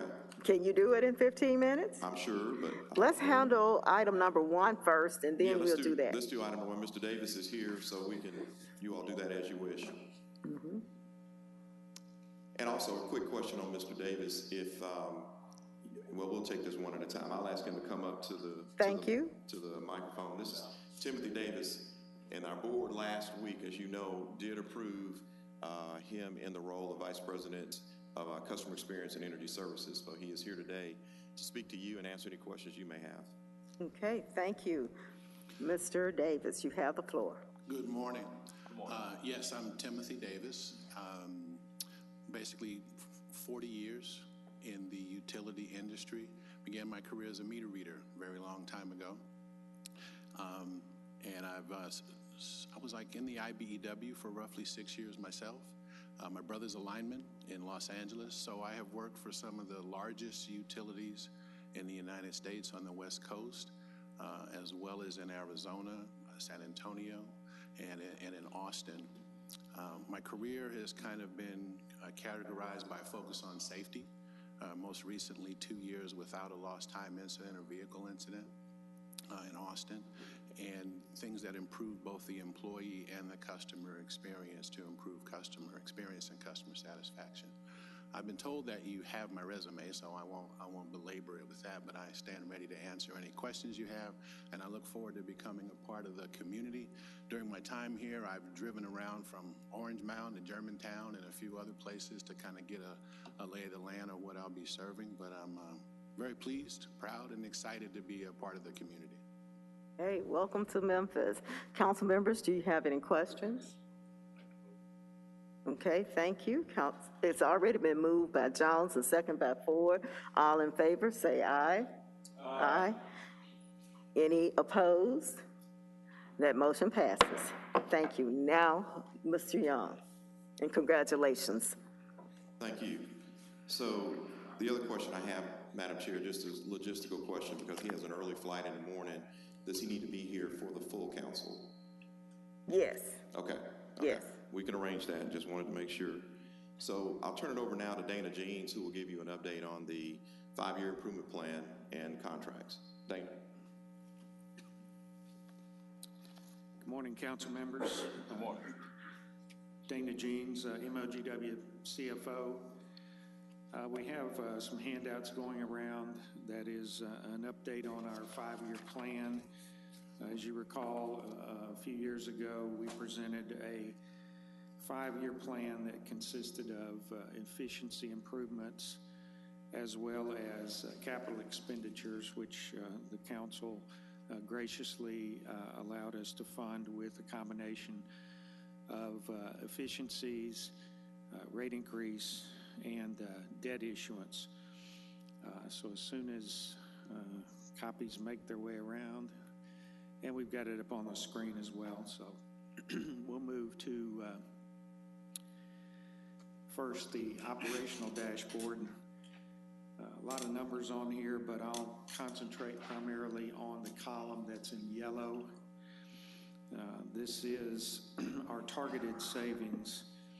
And if you look about halfway down the page, you'll see a $91.7 million figure. That's our cumulative total 5-year goal for savings. And that's comprised primarily from what we've labeled as really 2 main components. One is labor savings, both in terms of full-time equivalent reductions over time and other operational savings.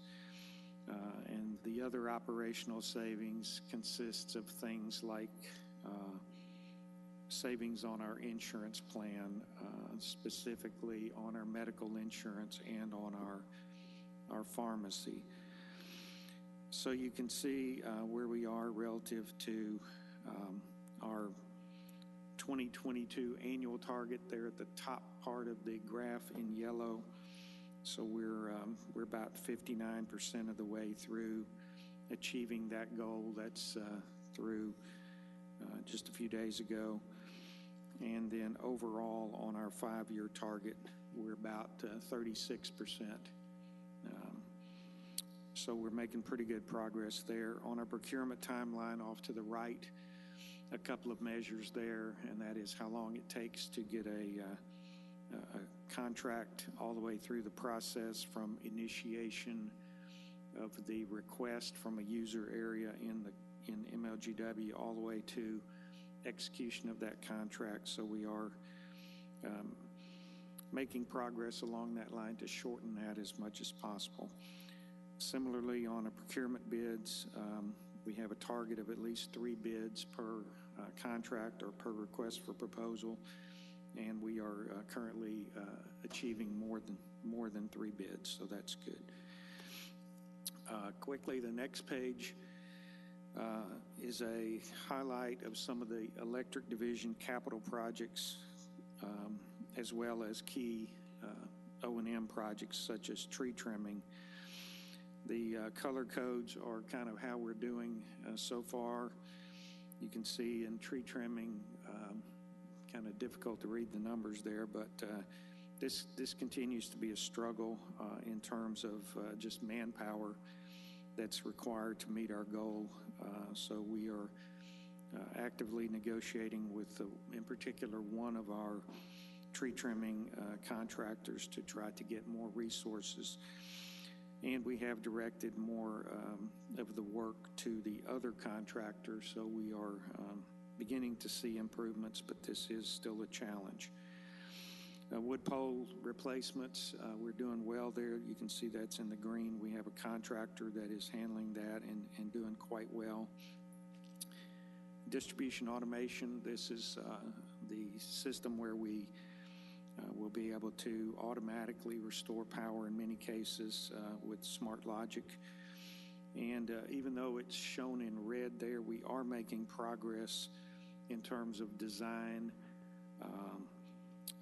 And so there are several phases in the project, but there's initial design, and then there's construction, and then there's a commissioning of individual units. So a lot of design work has been complete and waiting to be installed.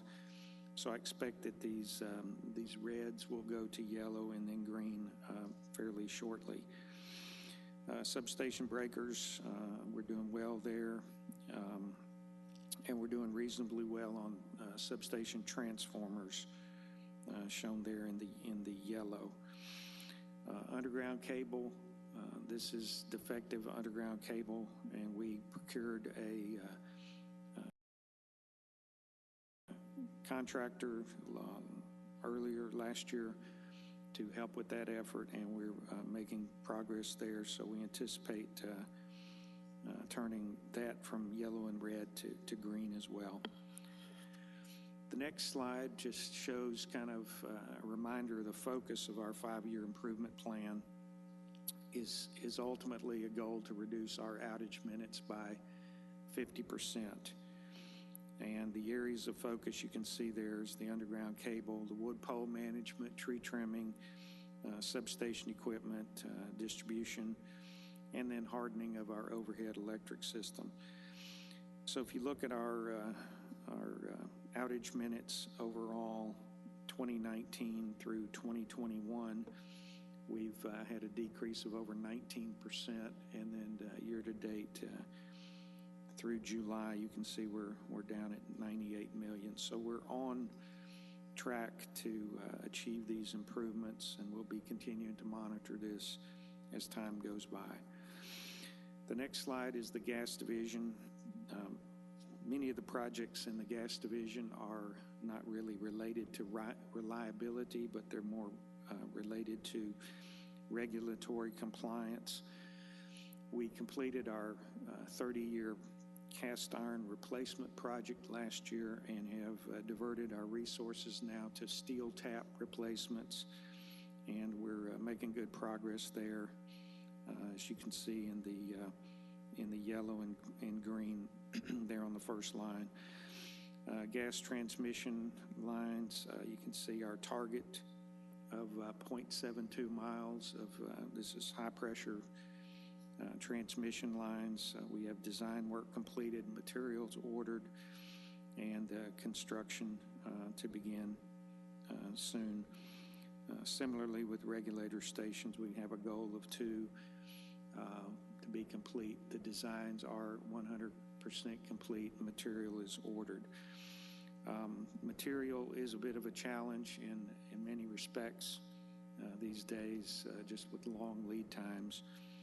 So we have regular meetings of our entire procurement staff as well as our crews to identify critical materials and make sure we can get those in as quickly as possible so we do not hold up these types of jobs or customer jobs.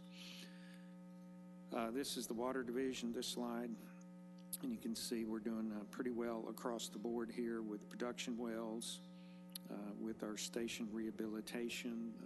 There's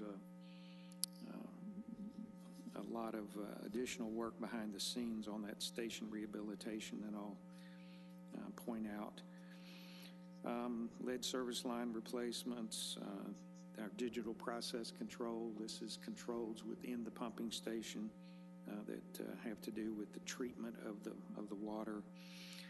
VFD, that is a variable frequency drive. These are on the large motors that pump water out in the distribution system.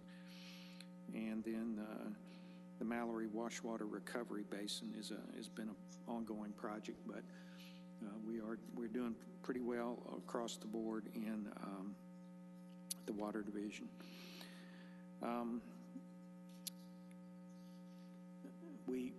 I'll just point out that we will be receiving some grant funds, particularly in the gas and water divisions, that will be able to assist in some of these projects. The water division has about a $39.5 million in American Rescue Plan funding for various projects, and we'll be putting that money to use.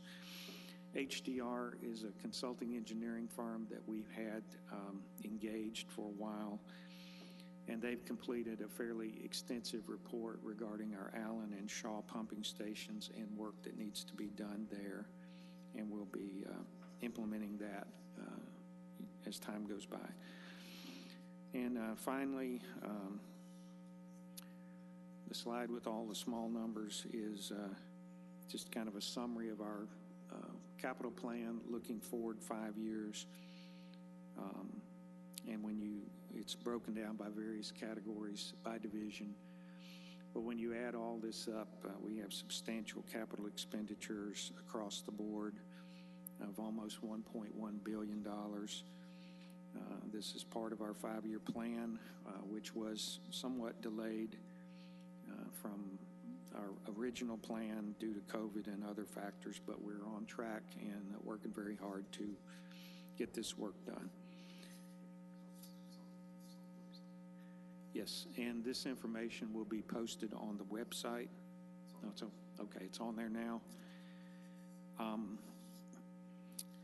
And then very quickly, well, first of all, are there any questions regarding what Thank you. Councilman Carlisle. Thank you, Madam Chair, and thank you for the update. How often do you anticipate this information being updated on the website? I would say at least once a quarter. Once a quarter? Okay. Okay. All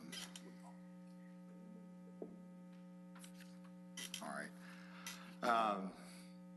And then can I get a breakdown on the labor reductions? Can we get areas of where those attritions come from?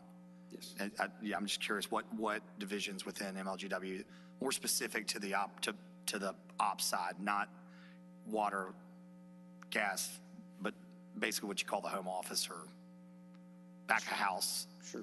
Right. So the majority of them, I think, from Baker Tilly were in HR. I know it was across the board, but I remember it was a significant amount in HR. But I'm curious to see where those are coming from, and then kind of where our staff openings are, on the engineering side of things, engineering construction departments.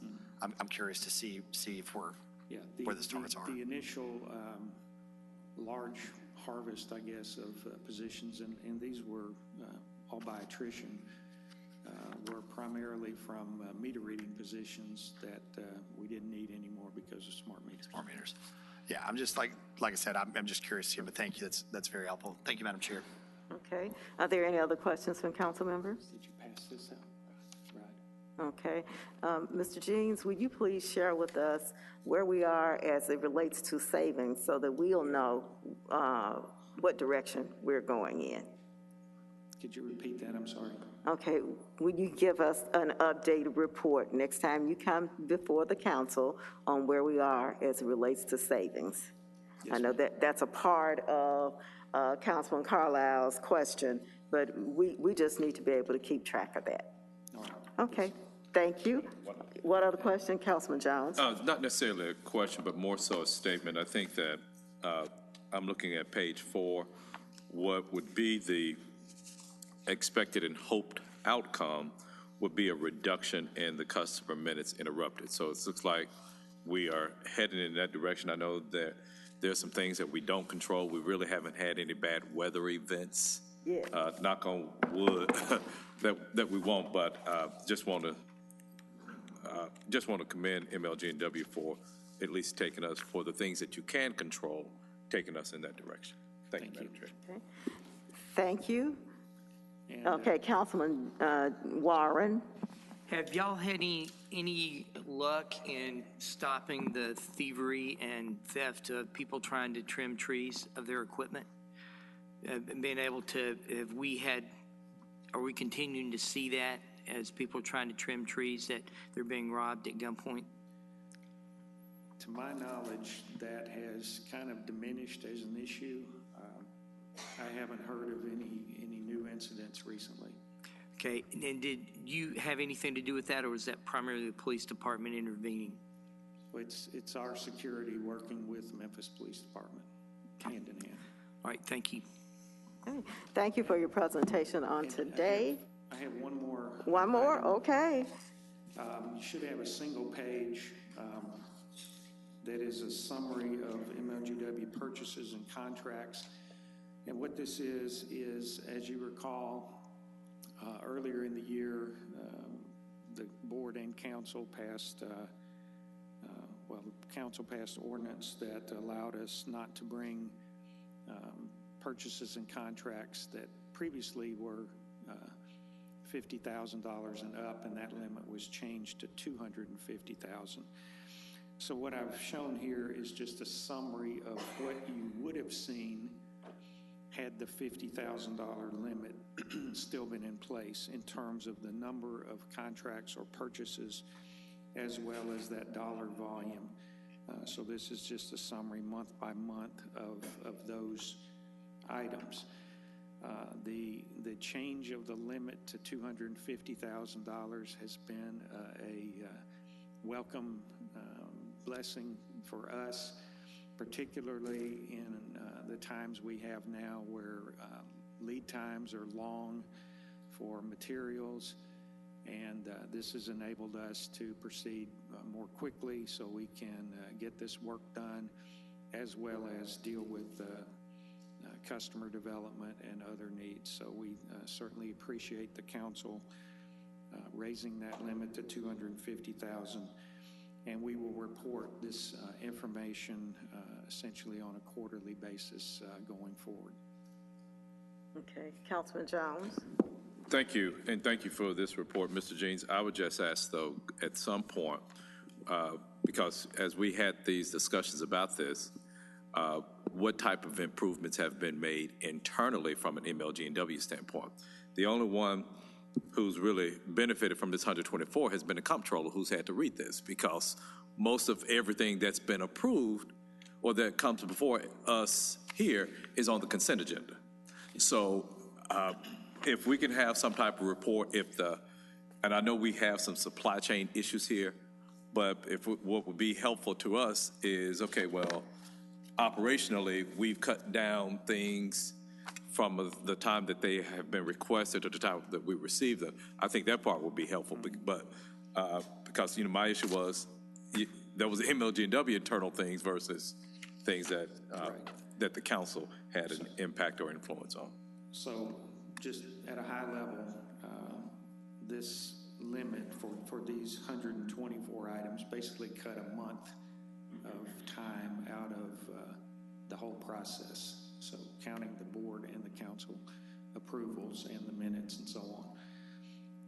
So that time has been obviously used in getting orders placed quicker, and in some cases that helps.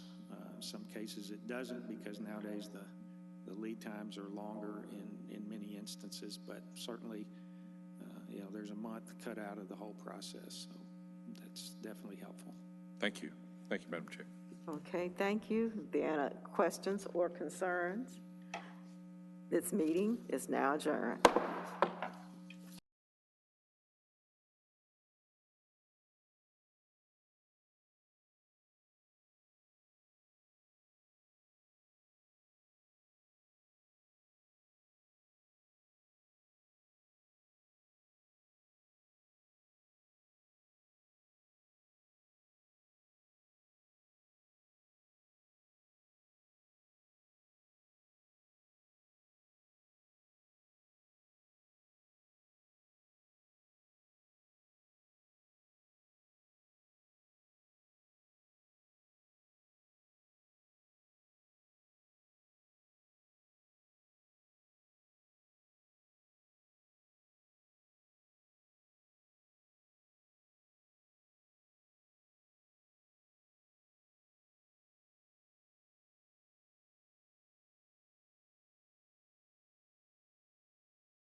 It is 1:16.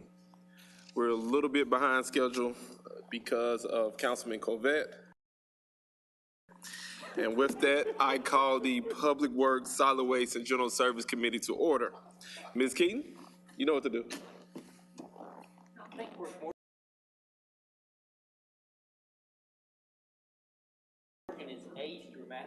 Councilman Warren. Present. Councilman Jones. Here. Councilman Colbert. Councilman Carlisle. Here. Chair Smiley. I think I'm here. We have, it's not that bad. We have 5 items on the agenda. We're gonna take care of the quickest ones first. We're gonna move item 1 toward the end because I know it's gonna be pretty lengthy. We're gonna deal with item number 2 first. Item number 2, resolution requesting the approval to donate city-owned parcel located at 0 Hurd Avenue, Memphis, Tennessee, further described as parcel ID number 043027000003 to Woodstock Bayou LLC, District 7, Super District 8, requested by the administration. Can I get a motion in a second? I'll move it. Moved by Jones, seconded by Warren. With that, Mr. Osborne. Good afternoon, Council. This particular property was handled by one of our agents, Patrick Duhon, which I'm going to introduce. By the way, I'm Carlton Osborne, Manager of Real Estate, 125 North Main, and I'm going to give it to Patrick to explain the details of this particular transaction. Patrick Duhon, Senior Right-of-Way Agent, City of Memphis Real Estate, 125 North Main. So in the case of 0 Hurd, the city is the owner of 0 Hurd, which we got through delinquent tax parcel tax sale. And Woodstock Bayou is the owner of an adjacent property to the north of 0 Hurd. And in this case, the city is looking to put green line trail easement across the property of Woodstock Bayou. And it's such a large easement that it's going to render most of the property unbuildable. And also, the Woodstock Bayou property is also landlocked as well. So in exchange for the trail easement, they've approached us wanting us to donate the 0 Hurd property, which would unlandlock the Woodstock Bayou property. And of course, in exchange for that, we would get the trail easement. Any questions? Okay, Councilman Jones. Parcels in question along the same size, comparable size? No, the Woodstock Bayou parcel is a far larger parcel. It's a much larger parcel than our property, the 0 Hurd property. Our property is much smaller, and it's a former delinquent tax parcel that's mostly, it's to our benefit to make sure that we get it off the tax, back into service, and it's mostly just to take it off our hands. So It's a much smaller parcel than the property to the north. Okay. Councilman Warren. You said the Woodstock Bayou was already landlocked, or it was, so how did they access it now from the river? That's a good question. I think did they have anything on it? I think he kind of just gets there through, I honestly don't know how he gets to the property. He might be illegally going through our property to get there. Yeah. And what he wants to do is develop that property. So it's not developed now? It is not developed now. Okay, so by doing this, we're getting a large piece of easement, and we're making the property to where he can develop it, and it'll improve our tax income coming in, and that's why we're doing this. Okay, thank you very much, I understand. Also, in addition, something you didn't notice, but just to make sure we're on the same page here, we're also putting part of the green line on the Woodstock Bayou parcel. Well, I got that. Okay. That's why we needed that easement. Yeah. And that easement is going to be on that Bayou property, and it's going to be a lot larger amount of property than the 0 Hurd. Correct. Thank you. Okay. Any other questions on this item? Seeing none, all those in favor, please signify by saying aye. Aye. Any opposed? That item passes. Thank you.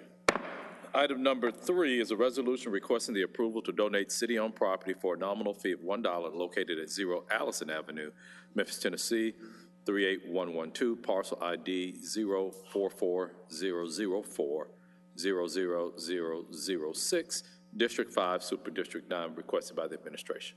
Ms. Osborne. Okay, it has been moved by Councilman Warren. Can I get a second? Second, sorry. Okay, seconded by Mr. Carlisle. All right, again, Carlton Osborne, Manager of Real Estate, 125 North Main. This property is being requested by the Blight Authority of Memphis, the first property being requested from BAM, from the city of Memphis to be donated to BAM for development, and we just ask that it get approved. Okay, colleagues, any questions on this item? Seeing none, all those that are in favor of this item, please signify by saying aye. Aye. Any opposed? This item passes. Number 4 is a resolution requesting the approval of the sale, or for the sale of a city-owned parcel in the amount of $800 located at 0 Calvert Avenue, Memphis, Tennessee, and further described as parcel ID 043-023-00025, District 7, Super District 8, requested by the administration.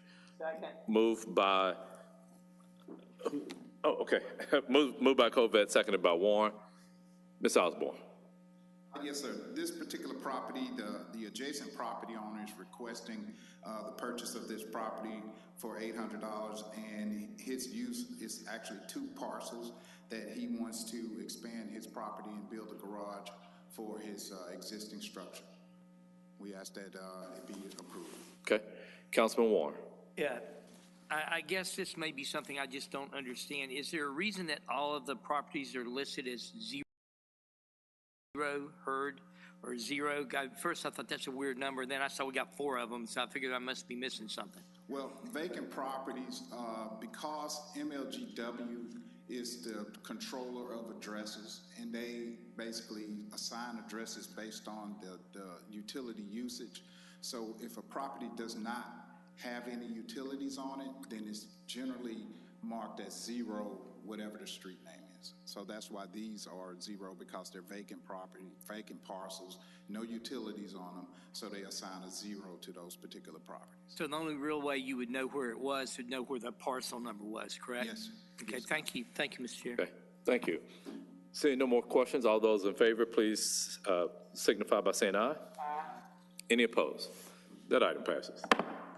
Number 5 is a resolution requesting the approval to donate city-owned parcel located at 0 Avalon, Memphis, Tennessee, and further described as parcel ID number 02-0046-00100, District 5, Super District 9, requested by the administration. May I have a motion on this item? So moved. Moved by Councilman Warren, seconded by Covette. Ms. Osborne. Okay, this is another parcel that was handled by Patrick Duhon, agent in our office. I'm going to turn it over to him to explain the details.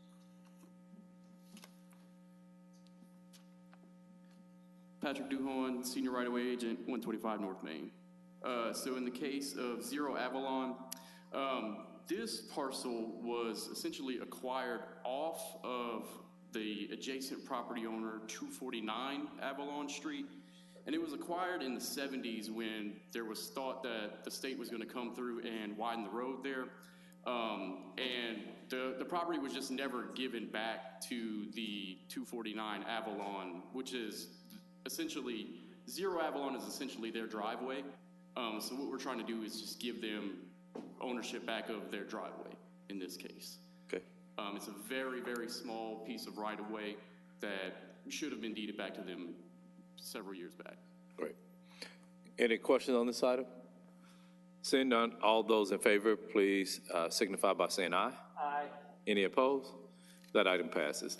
Mr. Duhon and Mr. Osborne, a request that I would have going forward, when we have these 0 addresses, or anytime that we are receiving or donating for a nominal fee, if we can have how large the lots are, just the size to indicate and give us an idea, please. Okay, thank you.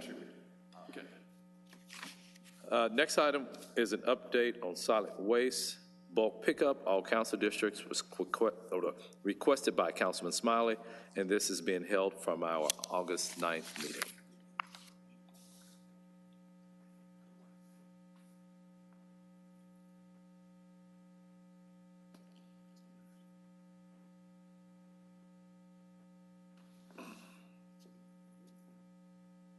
Oh, I'm sorry, Ms. Ryan. Good afternoon, everyone. Chandel Ryan with Solid Waste. How would you all like to proceed? Would you like for me to start with giving an update of where we are? Yes, ma'am. Okay. I've brought a couple of slides. If we can put it up on the monitor, that would be great. Okay, this is just a recap of where we were back in June. We had about 3,600 service requests, which represented about 1% of the service locations for the month. And you see the trends in the top chart of where the bulk of the requests were coming from, were C, D, and E primarily. And in July, with the assistance of the bulk contractor, the excess bulk contractor, which started on July the 5th, we've reduced calls down to about 2,800, about 0.8% of the service locations that we serve for the month. And you can see the trends in the chart below. So on this slide, this talks about where we started and where we are currently. And the map to the right is all of the work that the excess bulk contractor has done. So we have the contractor that is supplementing the bulk collections in areas C and D, which is what you see on the charts here. This is a layering of the work that they've done to supplement the work of our crews in those areas. So in July 5th, we were delayed somewhere around 3 to 4 days in the South sector. We added 8 to 13 contractors. The reason that's 8 to 13 is we started out in 8, and we were able to add additional crews as they became available. There was some COVID exposure and some delays in getting some crews online, but we were able to get up to 13 crews. As of 8/9, we were delayed about 2 to 3 days in the South sector. We had 7 contractors assisting in the South. And now, as of this week, we're delayed about 1 day. And we have about 4 contractor crews assisting in the South sector now. So as we've seen improvements in our ability to maintain day for day, we have reduced the amount of crews that we have supplementing the service. I do want to point out, let me make sure, okay. I do want to point out that there was a question at one of the last meetings about how impactful will 7 crews be, because we're anticipating adding additional 7 crews in the bulk collection as we receive the equipment, which we hope to get sometime towards the middle of next year. But you can see the significant difference in how we've been able to maintain the level of service, or at least improve service with the additional crews that we've had with the bulk contractor. And that's my update for today. I'm open for any questions. Okay. Councilwoman Johnson. Thank you. Repeat, I thought we said the equipment would be here in December. No, ma'am. The equipment is taking anywhere from 12 to 18 months to arrive. So I don't anticipate it being here until maybe, what are you thinking, June or July? Okay. Is this all funded in the budget? All of this project? Yes. So what are we going to do with the money if you're not going to be using it? Did you have to pay for it in advance, or what are you doing? It's funded as a part of the tax appropriation. So yes, it has been funded. It's not in the solid waste budget per se, but it has been funded. Okay, with the large equipment purchases that we're making. Okay, what about the personnel that you probably had in the budget? The personnel will be online next year, so it'll be online for next fiscal year. Okay, let me make sure I understand. So in your current budget that y'all came before us, y'all said y'all were going to hire these 17 individuals, pay for the equipment. All of that was in the budget, if I understand correctly. You're speaking of the illegal dumping crews. Yeah, which but is that's in the not public your works. 7 people. This is, no, ma'am. I thought that's what you said, waiting on the equipment. Okay, long as you. Yes, ma'am, all the equipment's the same, so Right. it's all taken the same, but we're hiring the people now. Okay. So they're coming online, but we're just gonna be finding things for them to do until all the equipment comes in. But we're gonna keep them productive if we have to put them in pickup trucks. Okay, that's what we might need to do, okay. Yes, Thank yes, you. ma'am. Thank you. Was that it? Thank you. Any other colleagues? hold on, we were trying to figure out where the money was going to. I was a little concerned about some money. I didn't want it sitting there, we could use it for something else. Okay, Right, does that answer your question? yes. Thank you.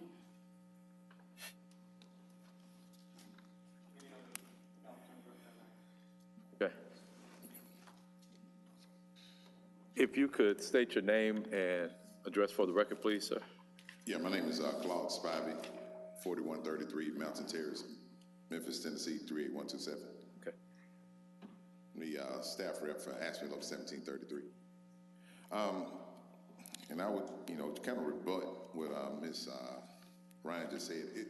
This system was never intended to use contractors year-round. Every time the administration comes up, telling y'all about contractors. That's why our stance has always been they're trying to privatize us. They're not giving us what we've been requesting for the last 6 years, and yet they keep using private contractors. So our position is they're trying to privatize us. She just said it, they're using contractors. We just found out last Thursday that they just brought in 50 private contractors from a temp agency to replace our crew people, and they have no opportunity to either join the union. I don't even know if they're city employees. We're still trying to get the information about the temp service that they're using now. And so our proposal, and I know all y'all have a copy of it, is that we're asking for 9 additional crew chiefs to be added to each prospective area, and a total of 36 crew chiefs. 36 crew chiefs is all we're talking about. 36 men that can drive a garbage truck down the street, along with 2 additional crew people, 36 people, and the problem will be solved on the front end. The reason you have so much illegal dumping now is because we missed 3 peak seasons.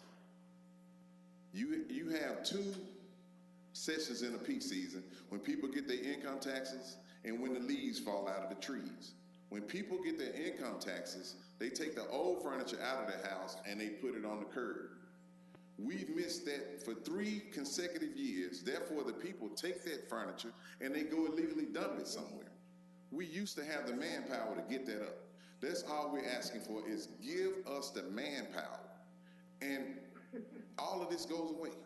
We did not have this problem before they went to an A3 model. So we're presenting with y'all the A3 plus model.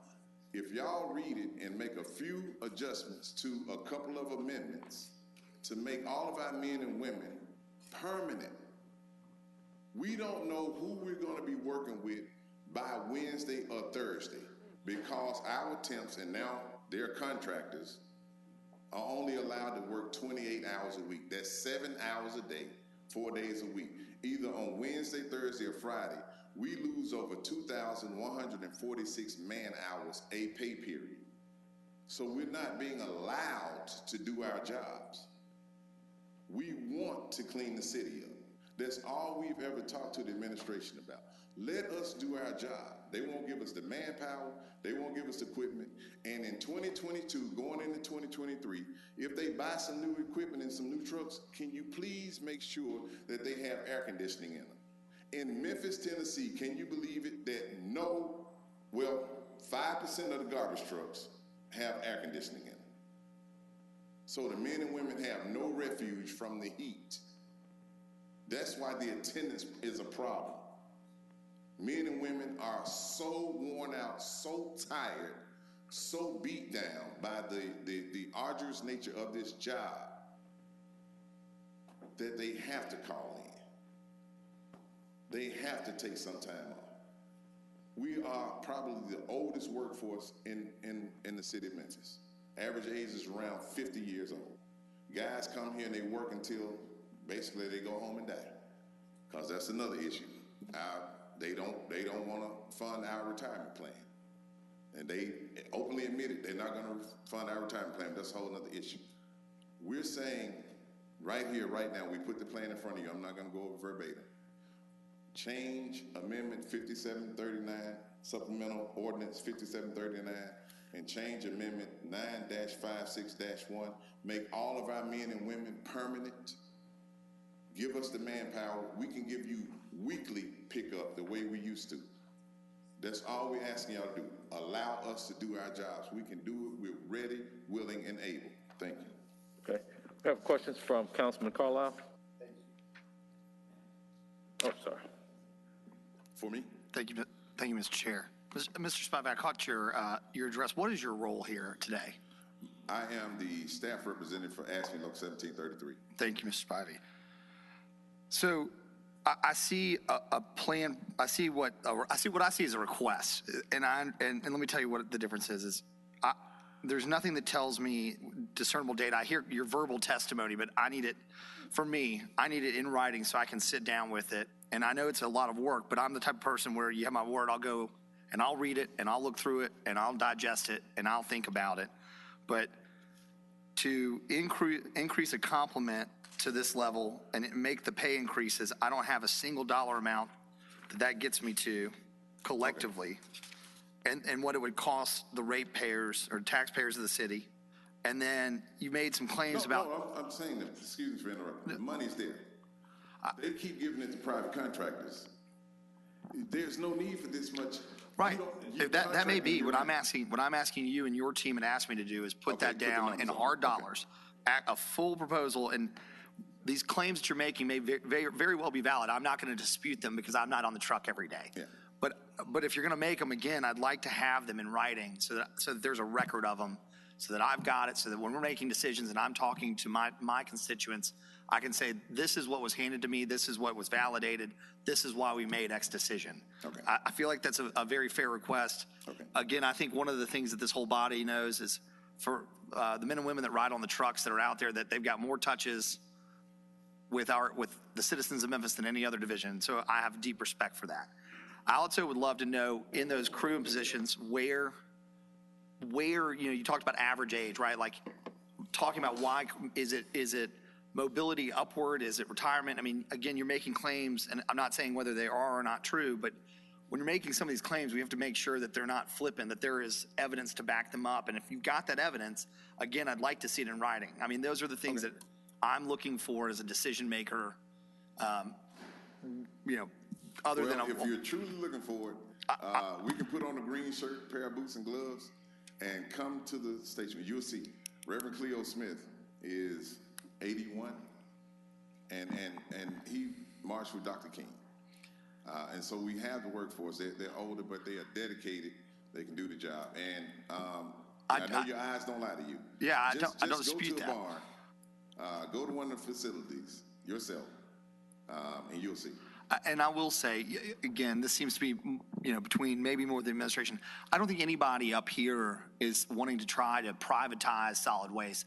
I think for us, what we're looking for are solutions that make the city cleaner, better, and also care for our employees. We want to make sure that our employees feel like they are cared for. But again, I know that this is a political venue and a public sector venue, but these are business decisions, and those can include human capital. And for us to make a significant business decision, we need more, or at least I do, than a one-pager. And I'm happy to sit down, and I know that Councilwoman Logan has her task force, and actually dive in and go through it, but it needs to be an honest effort on both parties to want to reach a solution. So I'm telling you that I'm open to that. I don't like it, and this is not you. I don't like it when we have people come up and they make significant amounts of what are very serious claims from the dais, but I don't have any evidence. I don't have a sworn affidavit. I have nothing other than a one-page document that says this is what we need. Well, with all due respect, you do have the evidence. Ride down any city street. You see the trash. It's on the 6 o'clock news. So don't sit up here and tell me you don't have the evidence. No, I'm not trying to be. We call that, okay. I'm just saying. Yeah, but you can't say. Telling you, excuse me, don't interrupt. Whoa, hold up. Mr. Spivey, stop. Yes, sir. Okay, so what we're gonna do, we're gonna be respectful. Yes, sir. And for my sanity, let's not talk to a council member like that. He's gonna show you respect, you're gonna show him respect too. And if you're trying to finish a statement, let him finish speaking and say, Mr. Carlisle, or Councilman Carlisle. Yes, sir. Can I continue? but we're not gonna go back and forth. I'm Decent and in order. Let the council member finish speaking. Councilman Carlisle. Thank you, Chair. I'm not working against you. I'm trying to work with you. You've been doing it a long time. I hear what you're saying when you say hop on the truck. I'm not afraid to get my hands dirty. I know this. So look, I'm not. What I need, though, is the ability to sit down, read it, and think about it when I have the opportunity, and then come back and ask you guys questions. And what I'm saying to you is I'm willing to meet you in earnest to do that. Yes, sir. And so if you want to meet offline and sit down, I'm happy to do that with you. I'm not trying to work against you, trying to work with you. And I'm just telling you, for me, that's how I process information. And if you guys are serious about it, then you'll want to be able to provide that information so that we can read it and digest it. I've got mounds of paperwork up here, right? All right. Thank you, Chair. It's a lot of paperwork up here. We have a few more council members, and I would love to hear from the administration, particularly about, I guess, the first provision of the document we provide. Have they been provided the document? So the administration has the document. Pull the mask down. Thank you. So a couple council members have questions. I'm gonna go to the council members first, but I do want to, put the administration on notice. My particular question for them would be, as it relates to the first provision, where it talks about proposing 9 crew chiefs. I would love to hear from them. I have no idea who was first in the queue. I know that so we're gonna go this way. Councilwoman Johnson, Councilman Ward, and Councilwoman Logan, and Councilman okay, everybody. So we're just gonna go down the low. Councilwoman Johnson, go ahead. Thank you, Chair, for the opportunity. Thank you, sir. I guess my first question is, have you presented your proposal to administration? In bits and pieces, but not this proposal, no, ma'am. Okay, we got a long process. Yes, so I'm asking y'all to pay attention, listen to the advice that you're being given today, and we got to go through the process in order to make sure it's done correctly. I want to support you as well. All we want is the trash picked up. Yes, and I think working together, we'll get that done. I would assume that administration went out and got the contracts because we've been putting pressure on them to get the job done. And they may have felt that was their only alternative under the circumstances. But I'm sure working together, we can make something happen. The new trucks that you're purchasing, do they have air conditioning in them? Yes, all trucks that we purchase have air conditioning. Okay, what brand are you using? Mac. Mac, okay. Someone asked that question, I had no idea. Okay, and I assume it's bidded out as to how you got your Mac. Yes, we use, we're paid back off of the state contract. A cooperative purchasing agreement. Okay. All right, those were my questions, and I guess we'll work out the details later once we get back with them individually. Yes, okay, thank you, Chair.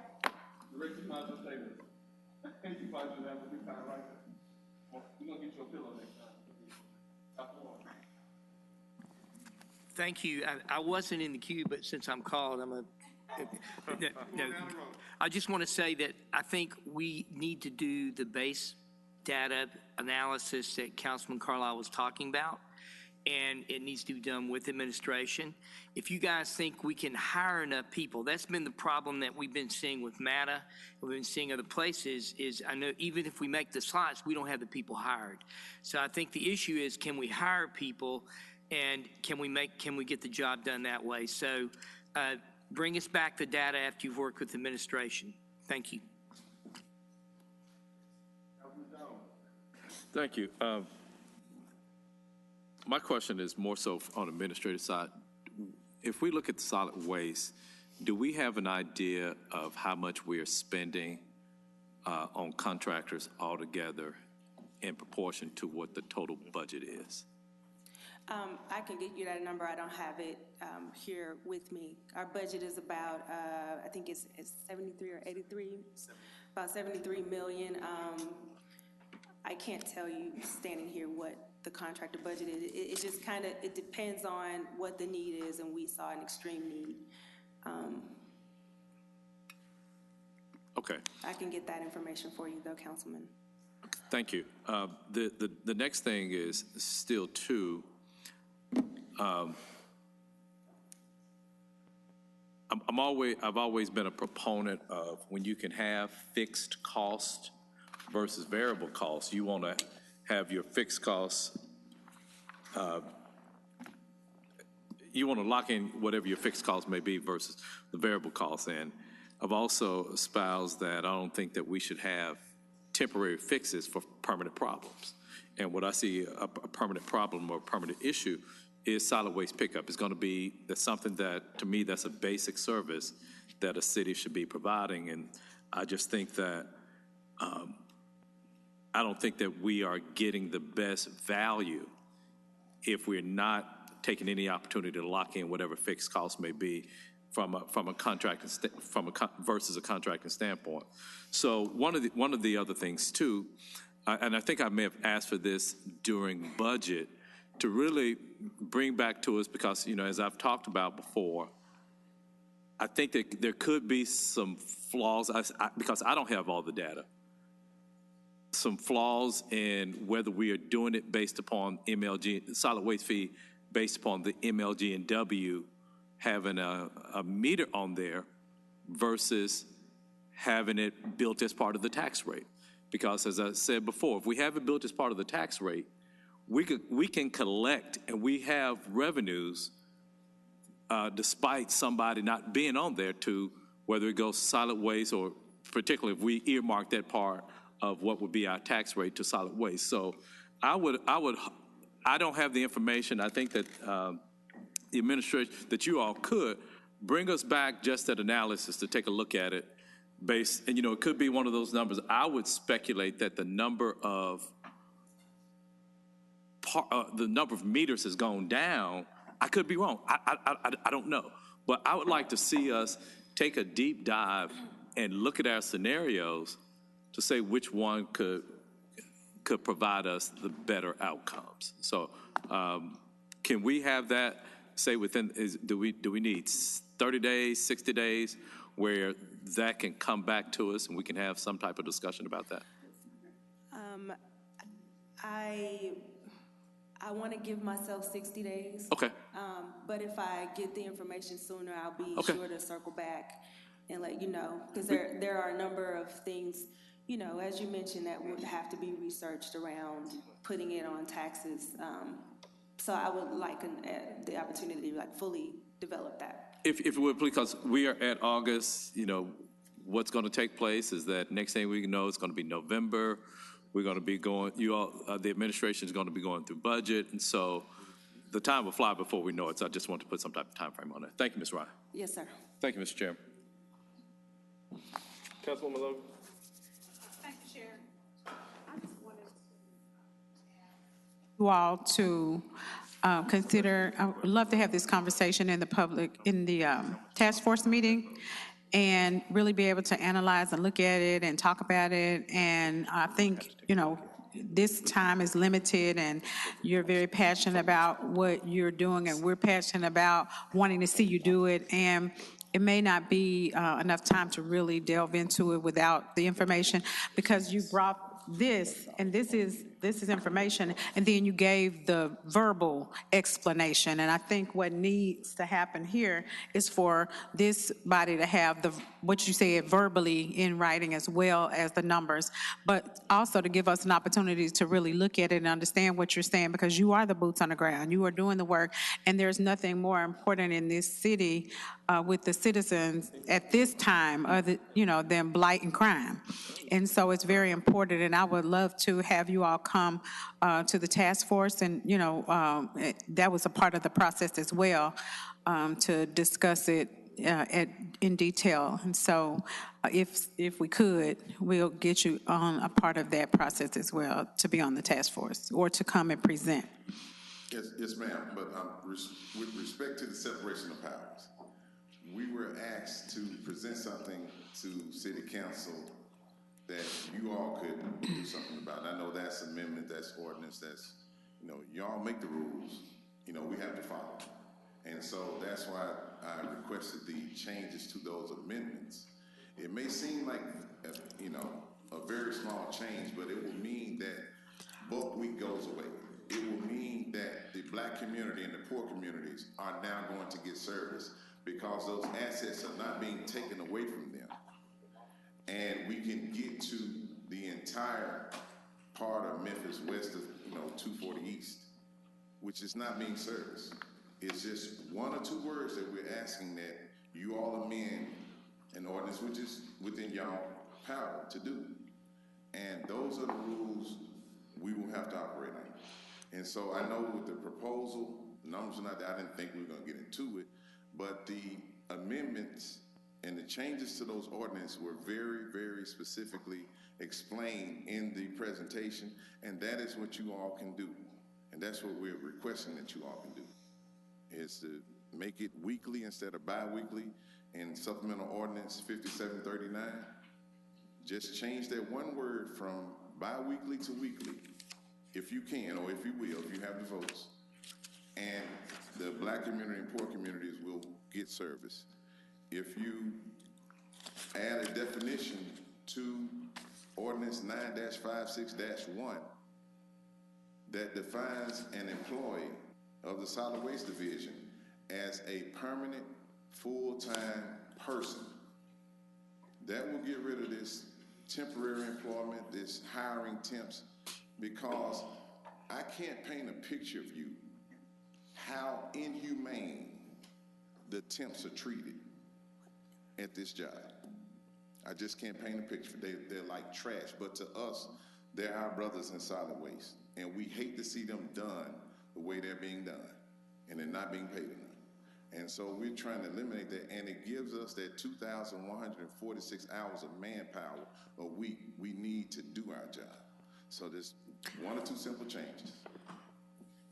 Thank you for that. And I think what was asking, do you know how, like, what are the figures and what are the specifics in those is what we need up here. And I think that if you had, go back and look at it and be able to put that in writing so we could see, okay, this is what the request is, this is how much it's going to cost the city. This is those facts and figures that you shared can be included. But we'd also like to hear, like to discuss, because the culture of the department matters as well in terms of the quality of how people view their work. So we're interested in the entire gamut, is why I asked that you all come to the Public Safety Committee, and we'll bring that forward. But the request that my colleagues are asking for is a complete proposal, because this is void of figures and void of the, the data that is needed to make a decision. Thank you. My name is Adrian Rogers. I'm the president of ASME. My address is 6650 Ross Code. And to speak on that, we can give you the figures of what it may take for solid waste to keep operating. But I have requested, I think over and over again, a cost analysis of what the contractor make. That number, the union wouldn't have it. Only the administration would have that number. And I have requested to do my comparison because we do have in our contract and our MOU that the city's supposed to, which they have not been doing, they supposed to give us a cost analysis of what it takes to contract out this work, but they have not been doing that. They just been contracting out, and it's actually union busting to us, and we have requested that. They would not give it to us.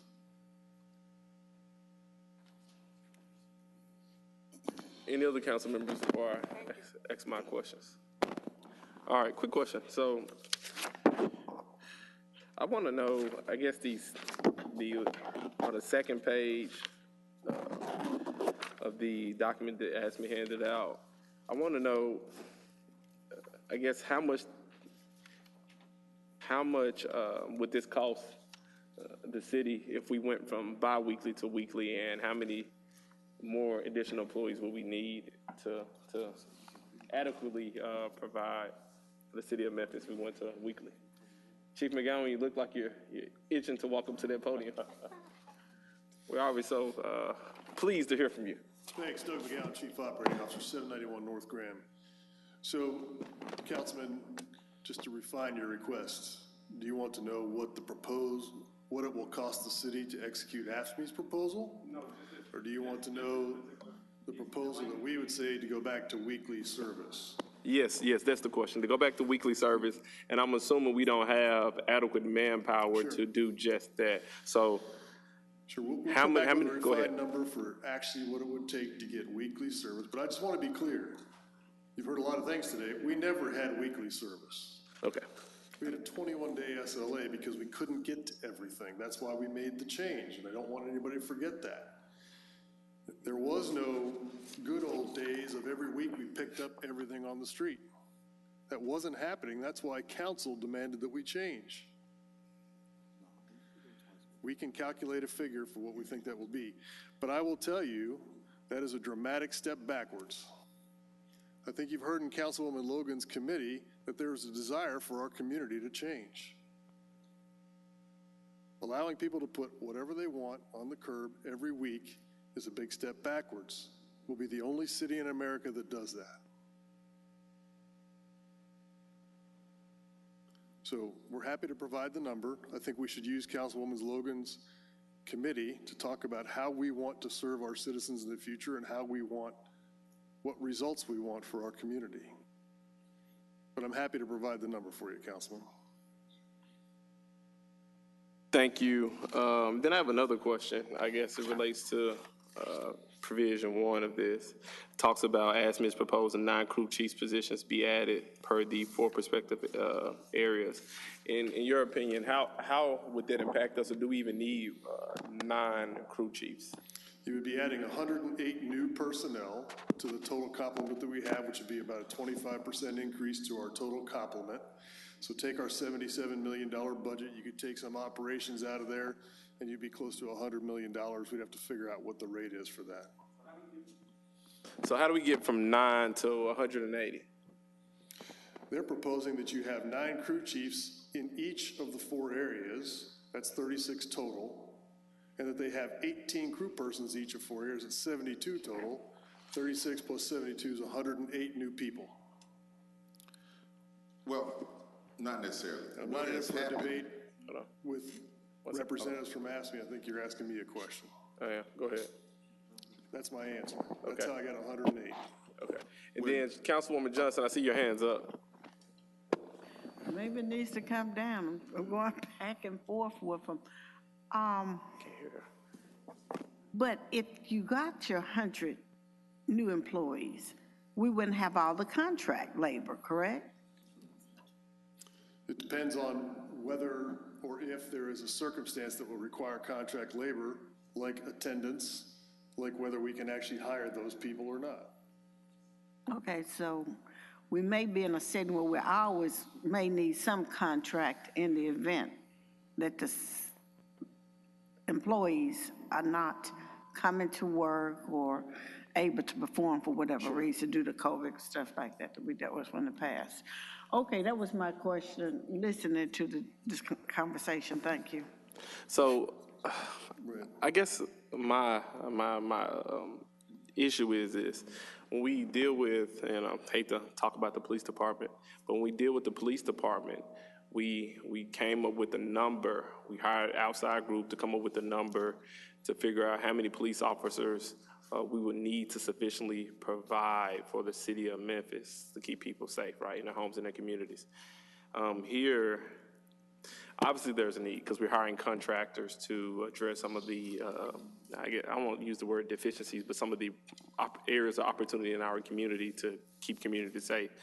I just don't know what's stopping this body from saying, you know what, it was important to keep people safe, and we've heard all the time now it's important to keep our communities clean. So, I don't know what's stopping this body for hiring, an outside firm to come in and determine how many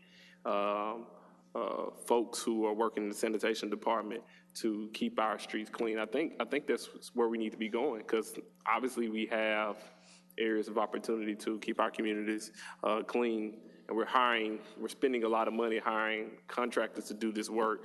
Maybe it's time for us to, bring some experts in to determine, because what we're going to get, respect to both ASME and the administration, we're going to get 2 different positions. They're going to tell us we need this. The administration's position is going to be this, and I don't think they're ever going to be aligned. Maybe we need to determine, what we believe is best, and then move accordingly. I think that's where we're probably heading. Any other questions or statements from the respective parties? Chief McGowan, Mr. Spivey. I would say that when you look at the 515 employees of solid waste, what has happened is they have shrunk the operations personnel and they have added to the administrative personnel. So when we say we need 108 more people, if they could reduce the administrative staff, you would only need like 50. The people, the slots have been eliminated. The slots used to be there. They have either been changed to administrative slots or they've been changed to temporary slots. So we're asking them to just add the slots, reduce them from other areas that already exist in solid waste, because we never had an HRBP partner and HRBP assistant. There is so much administrative red tape going on in solid waste now that if some of that is reduced, some of their personnel is reduced, it's just so top heavy now. That's why it is not working. That's what they're not telling you. I'm not proposing you go get 108 new slots. I'm saying that change some of that administrative bureaucracy to operational manpower, and you will only need about 40 new people. Any other questions from this body? I know Chief McGowan, he said he wanted to have the last word. Sure, I appreciate that, Councilman. And so,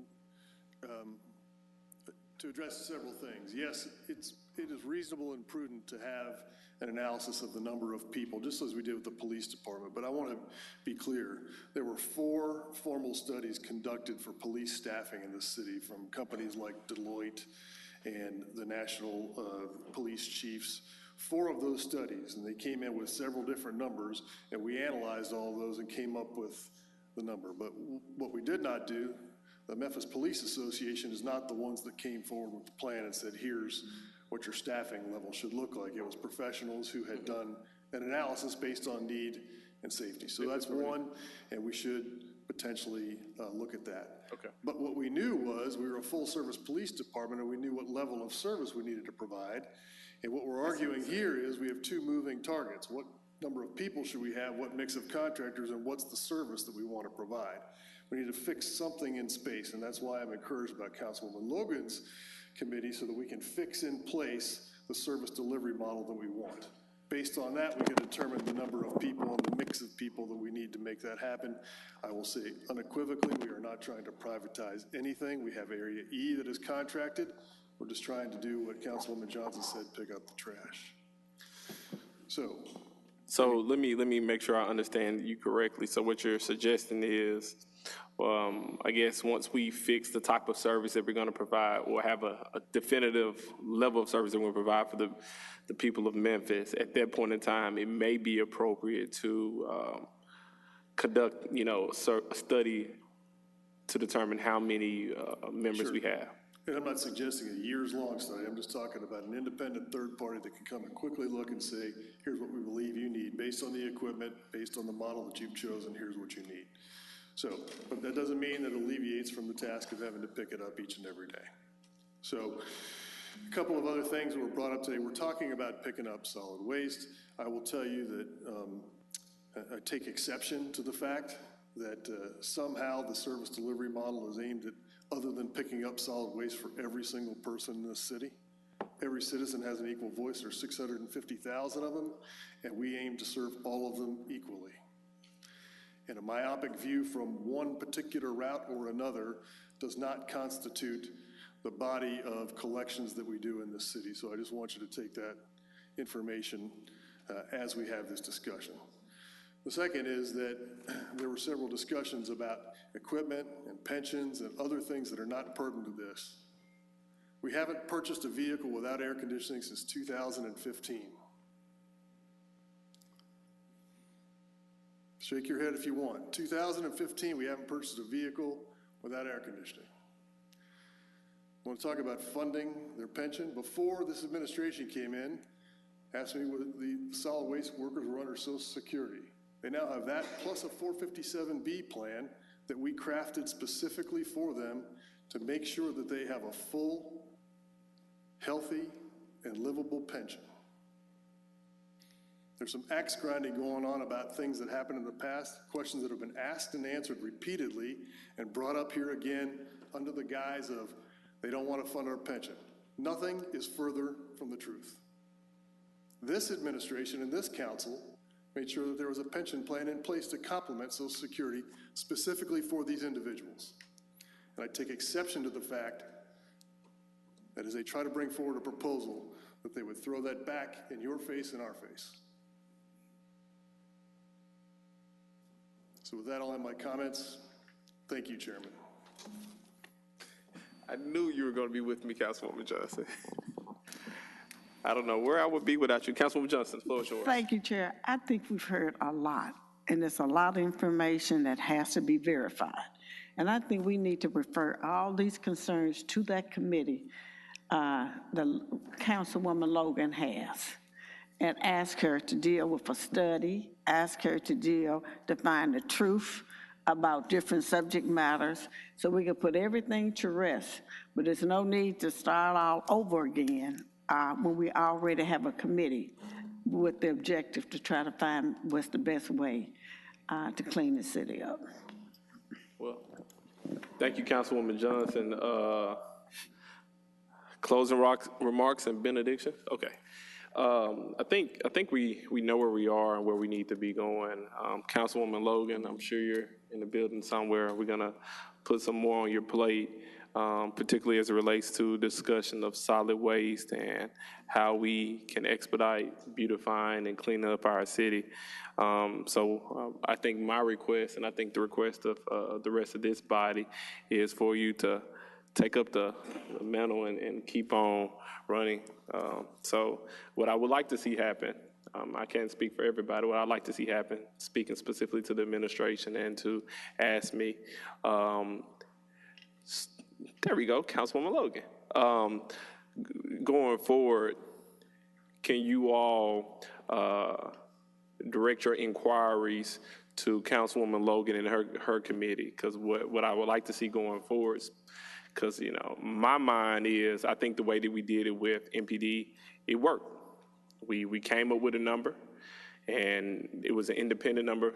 Several studies were done. I would like Councilwoman Logan's committee to also consider, after we figure out what that service level is going to be, to bring in a consultant that would be approved by this body, and the consultant then say, okay, here's the number of positions I believe you need. This is, the level, this is the number of crew chiefs I believe you need, whether or not we have sufficient number of equipment.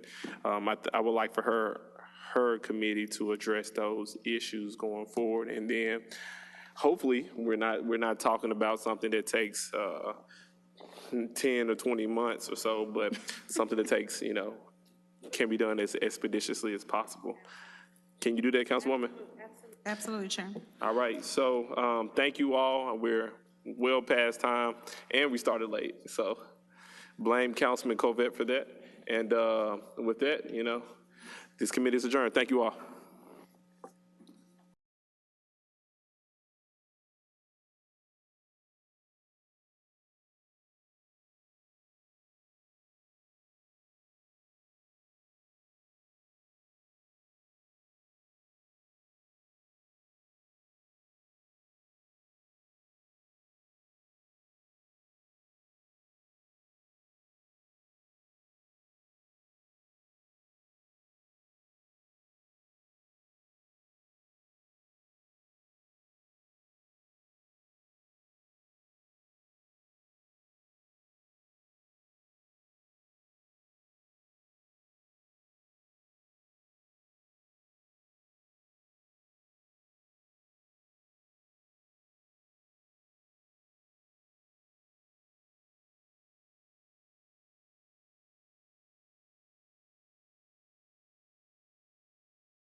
Good afternoon. The August 23rd, 2022 meeting of the Personnel and Governmental Affairs Committee of the Memphis City Council is hereby called to order. Mr. Thompson, can you please call the roll? Members present, Councilwoman Robinson. Present. He said Robinson. Councilwoman Jones. Here. Councilwoman Johnson. Councilwoman Logan. I'm sorry, Mr. Thompson, hold on. We here or we not here, or we'll wait? What's going on? Okay, Ms. Thompson, can you recall the roll from the beginning? I'm gonna remember. Members present, Councilwoman Robinson, Councilwoman Johnson, Councilman Warren, Councilman Jones. Here. Councilman Smiley. I'm here. Councilwoman Logan. Present. Councilman Covette, and Chair Easter Thomas. Present. Thank you, Mr. Thompson. Colleagues, Councilman Ford. Okay. Colleagues, we have a few items. We got a few items on the committee. We have a lot of appointments, and then also we have redistricting at the end once Councilor Wade makes his entrance. Item number 1. Also, we're holding item number 4 and item number 5 at the request of the administration of the appointees for 2 weeks, holding item number 4 and item number 5. Item number 1 is appointment of Judge Carolyn Watkins as City Court Judge, requested by administration. Can I get a motion in a second? I'll move it. Moved by Councilman Jones, second by Covette. Judge Watkins, are you present? Good afternoon. If you can please state your name and your address for the record, and if you'd like to say a few words, the floor is yours. Good afternoon. Good afternoon. Carolyn Watkins. I live at 987 North Idlewild, and I would just like to thank God, of course, for this unique opportunity. Thank Mayor Strickland for his faith in me, and thank you, the council, for considering me for this position. Thank you. Any colleagues like to say a word or ask a question? Councilman Ford and, oh no, okay. Councilman Carlisle. Yeah. Judge Watkins, I just want to say thank you for your continuous willing to serve. Elections are a tough thing, and just keep your head up, keep working, and just really appreciate you. Thank you so very much. All right, colleagues, can we go for a vote? All in favor, say aye. Aye. Any opposed? Okay. Thank you, Judge Watkins. Thank you. This will be heard in 2 weeks. Excuse me, Madam Chair. Is there a need for same-night minutes on this item? Is there a need, administration? Let's just put it on. Okay. All those in favor for same 9 minutes? Aye. Aye. Thank you, Councilman Jones. Chair Jones. All right, item number 2. Nicholas, you got that at same 9 minutes? Okay. Item number 2, the reappointment of Mr. Wesley Hopper to the Memphis Tree Board, requested by administration. This item was held from August the 9th. Can I get a motion in a second? Move it. Second. Moved by Councilman Ford, second by Warren, Councilman Warren. I also let the record show that Carlisle and Councilman Canali are present. Mr. Hopper, if you please can state your name and address and any words. My name is Wesley Hopper, 2588 Kilgore Cove, Memphis 38133. Anything you would like to share with the council today, Mr. Hopper? Yes, thank you for allowing me to serve the great city of Memphis once again. Yes, sir. Any colleagues have anything? All right, all those in favor, say aye. Aye. Any opposed? All right, thank you, Mr. Hopper. It'll be down in council in 2 weeks. Item number 3 is the appointment of Mr. David Lavelle to the Memphis and Shelby County Air Pollution Board, requested by administration. Motion in a second. Move it. Second. Moved by Covette, second by Jones. Dr. Lavelle. Okay. If you can state your name and address, and then any words if you need. Yes, my name is David Lavelle. My address is 2957 Mallard Lane in Germantown, Tennessee, 38138. I'm a retired orthopedic surgeon. I've been I'm volunteering to serve on the Air Quality Control Board as the position of physician for that board. Thank you for your service and continuation. Anything from colleagues? Councilman Warren? It's good to have another doctor aboard. Thank you. Definitely. All right. Well, thank you, Dr. Lavelle. All those in favor say aye. Aye. Any opposed? All right. Thank you, Dr. Lavelle. All right. Item number 6, last appointment of the day is an appointment of Mrs. Robin Orgel to the Memphis and Shelby County Film and TV Commission, requested by the administration. Can I get a motion in a second? Move it. Second. Motion by Carlisle, second by Covette. Motion by Covette. Mrs. Orgel, if you'd like to state your name and address and any words. Robin Orgel, 6415 Ronald Road, Memphis, Tennessee, 38120. And I just want to say thank you for hopefully allowing me to be on the Shelby County Commission, Film Commission. Councilman Covette. Thank you, Madam Chairman. Just want to state for the record that the Orgels and I are very, very good friends. They have been very good to me over the years. And regardless of who you are married to, Robin, I like to joke it. Oh, Billy's not in here? No, Get Billy Orgel in here. I'm joking. Robin, I look forward to your service to the community, and I thank you. All right. All those in favor? Aye. Any opposed? All right. Thank you, Mrs. Orgel. It'll be confirmed in 2 weeks. Thank you. All right, colleagues. Item number 7 is an update from Council Attorney Alan Wade on Memphis City Council redistricting all council districts, requested by myself.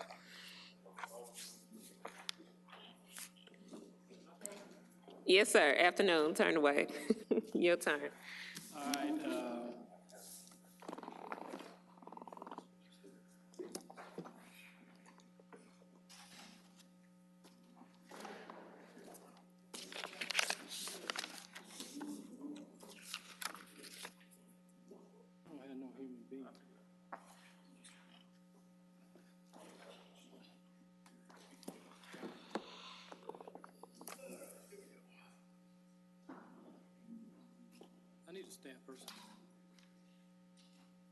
Is this printed as well? What's on the screen?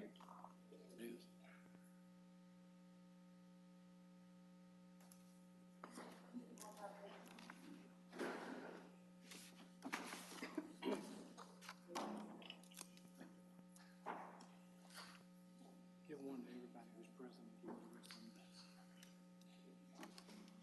All right. I'm having some material passed out to you. I'm going to go through it. And then I'll provide copies of the maps to you before the meeting. But the maps, the relevant maps are on the screen. You probably can't see much from this vantage point. That's why I wanted you to have a copy.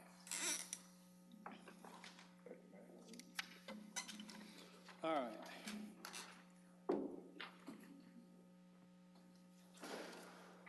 Thank you. So in the, what's before you today is third reading on the redistricting ordinance, number 5833. And what you have before you on the screen is a copy of the map as it now exists before any changes are made. And in your packet, there is, the first document is the revised substitute ordinance that has the new district assignments. And then if you turn to the page after that, there's a district summary that I want you to turn to.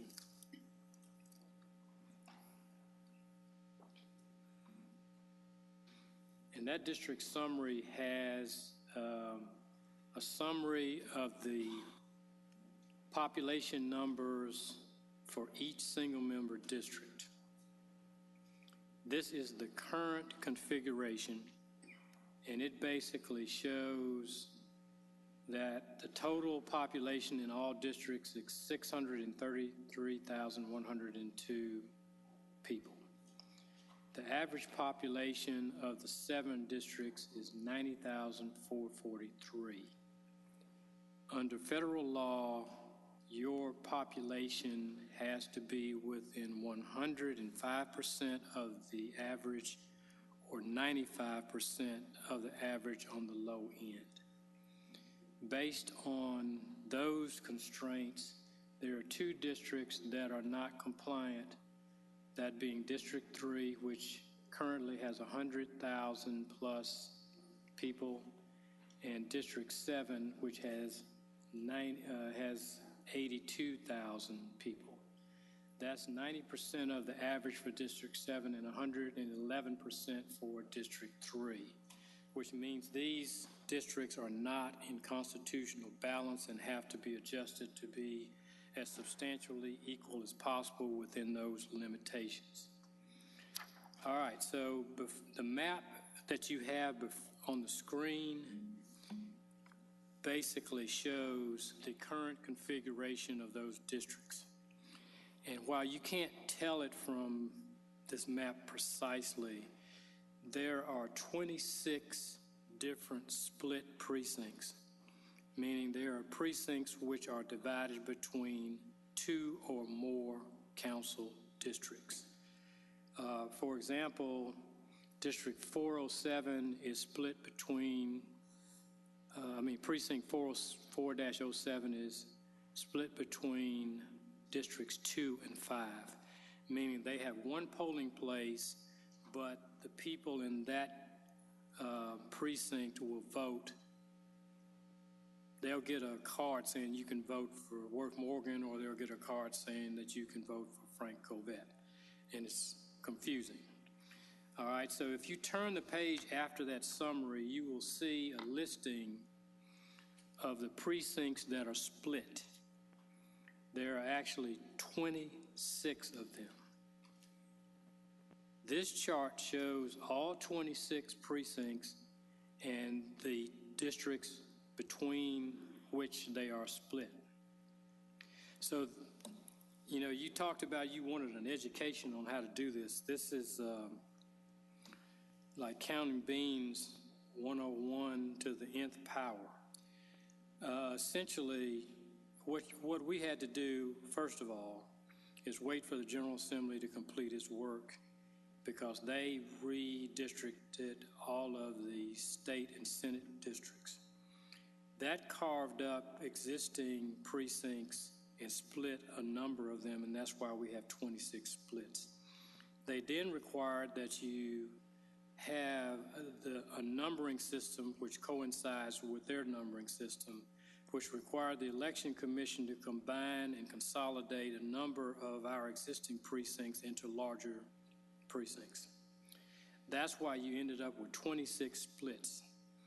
So what we had to do originally was to convert all of our existing numbering and precincts into the state's numbering and get on the same page with them and the Election Commission. Once we did that, we had the configuration of the precincts, but we had to then determine the census in each one of them and how they were split between the 2 districts. This is not, I hope I'm explaining it in an easy way, but it's not easy to do. After we did that and got a handle on our inventory of population in the new numbered, configured, and consolidated precincts, we then had to do a map, and this map shows the slash marks in this map shows where there are splits. Some of them, like in Councilmember Covette's district, maybe slightly in Rhonda Logan's district, there are some splits that are split not only between their districts, but also the county, because the way the state drew the lines, some of the precincts overlap. So you had to carve the county parts out get the numbers for that without the county part, and then go from there. So this chart basically shows first step was to take all of the slash marks out, which means you had to allocate split precincts between, for example, in 407, for example, you had to allocate it between either 2 or 5. And the first step was done mechanically. If you look at the last section, last column, for example, 407 was split between 2 and 5. The ultimate destination was District 2, simply because 70% of the voters in that split precinct were in District 2. So you go down the line and you'll notice that everywhere, that's how they were allocated between one or the other. The lone exception is Precinct 8-06, even though District 7 had only 16% of the voters in that precinct, because District 7 was the lowest populated council district. We deviated from the cardinal rule and allocated that one to her because it was more cohesive and connected to her district. So, contrary to belief, I'm not taking anything away from District 7. I'm actually trying to add as much as possible to get District 7 up to where it needs to be. So that was the first step, to take all of the split precincts out, solidify them all as being single precincts for one particular district. Once we did that, then we were able to get a complete number on each particular district.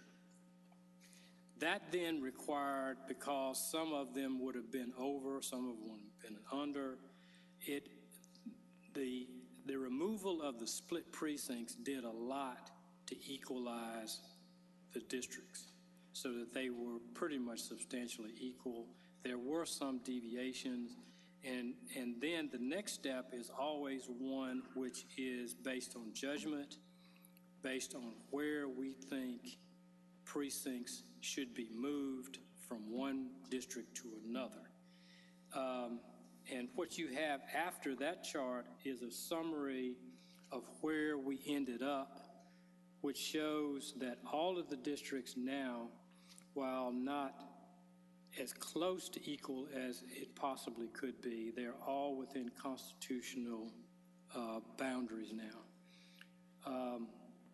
This was because we moved some precincts simply to provide cohesiveness historically. And I'll give you an example. I've heard you debate this and say, well, let's turn it upside down, inside out. Well, let me push back against that a little bit. I've been alive is somewhat historically segregated. For example, if District 4 wouldn't be District 4 if it didn't have Glenview, if it didn't have Orange Mound. District 1 wouldn't be District 1 if it didn't have Raleigh. Okay? So, there are a number of things that are a given that you can't, unless you want to change the whole character of our electoral structure, I think you have to preserve these things where possible. And that's what I have always done, move as few as possible, maintain that structure, because the people in Orange Mound are older, they haven't gone anywhere, and they ain't going anywhere.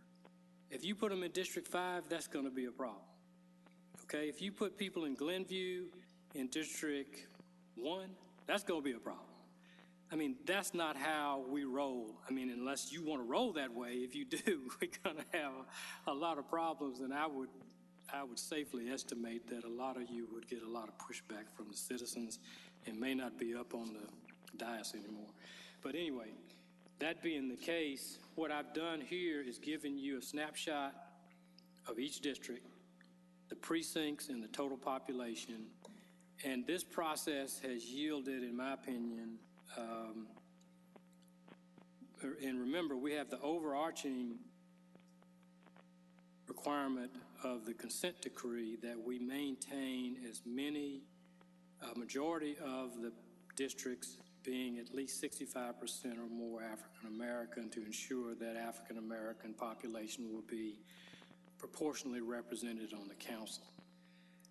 What this process has, in my opinion, done is, for example, and I had a 30-minute conversation last night, I don't want to forget this, with former Councilwoman Jamita Schwerin, and she was very appreciative that I would reach out to her because she's no longer on the council, and I reminded her that notwithstanding that, she's still a citizen of District 4, and I would value her input and support.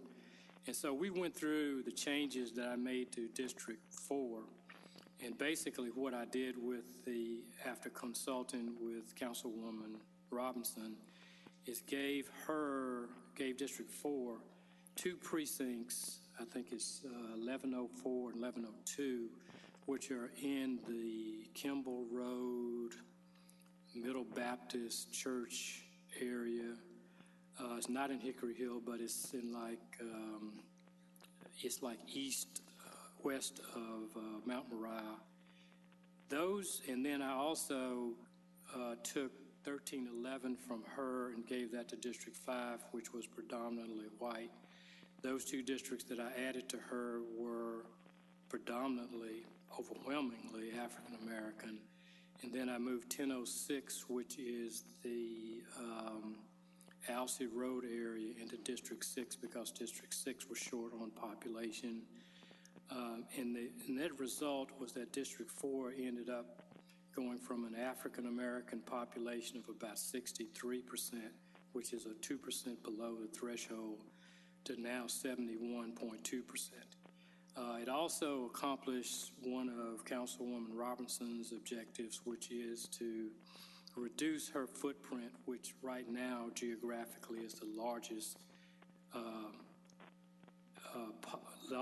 district in area of any district in the city. So that just gives you a snapshot of why you would move certain things, certain places, and why, what the rationale is behind it. Overall, I believe we moved 6 or 7 precincts. And what you have before you is a summary of each district. For example, District 1 is there. And behind District 1 is a map of Precinct 603, which was removed from District 1 and added to District 7. That gives you a street-level snapshot of what District 1 lost and what District 7 gained. If you look at 603, if you go all the way to the end, it will show you that the impact on District 7 was that the white population in that district was 334 people and the black population was 3670. So it enhanced her African American population. So, you move some things around basically on the west side, 6 and 7, because they were the ones that lost the most population. So this is an example of how you go about doing this. I think it is fairly rationally based. I think it's fairly harmless to each of you. I think it is, in essence, probably better for most of you. And I highly recommend it. I will provide you with copies of that map, and then I do have the final map, which I haven't got a copy of, a printed copy from mapping yet, but I'll get that before the meeting. And I'll be available to discuss any questions you have now, after this meeting, or at the meeting.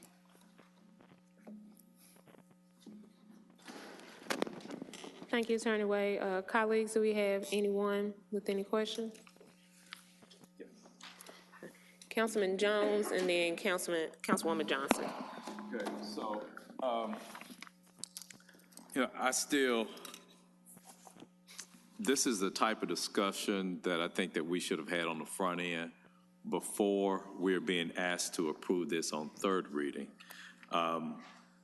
The only way that I would be amenable to something like this, and I think that you had stated to us, we need this prior to the November election. The only way I'd be amenable to this is that we set or we insert some type of date that we go back and we redo this, because you indicated at the last meeting that there's nothing preventing us from approving this if we have to have it before the November election for District 4. There's nothing preventing us from redoing it prior to the October election, which we were under the impression that we didn't have to do any type of redistricting prior to the October 23 election. So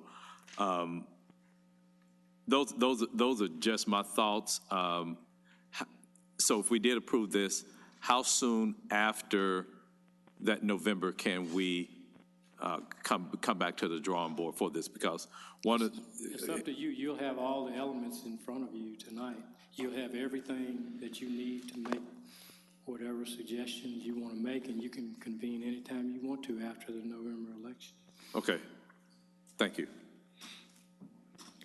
Thank you, Councilman Jones. Councilwoman Johnson. Thank you. That was similar to my question in regards, how soon can we make any changes if we so desire? You know, I would like to just have more time to look at the maps, analyze the data, and I think we probably need a special call meeting just to have you there. Let me address that.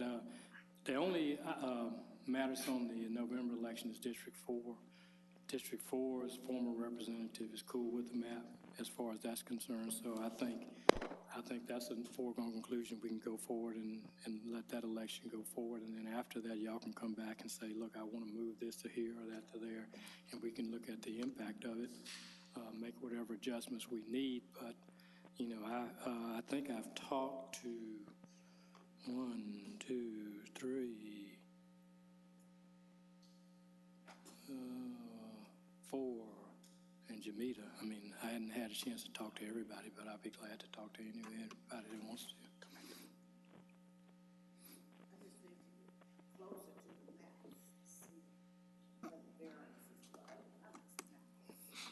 That's fine. You can double check me.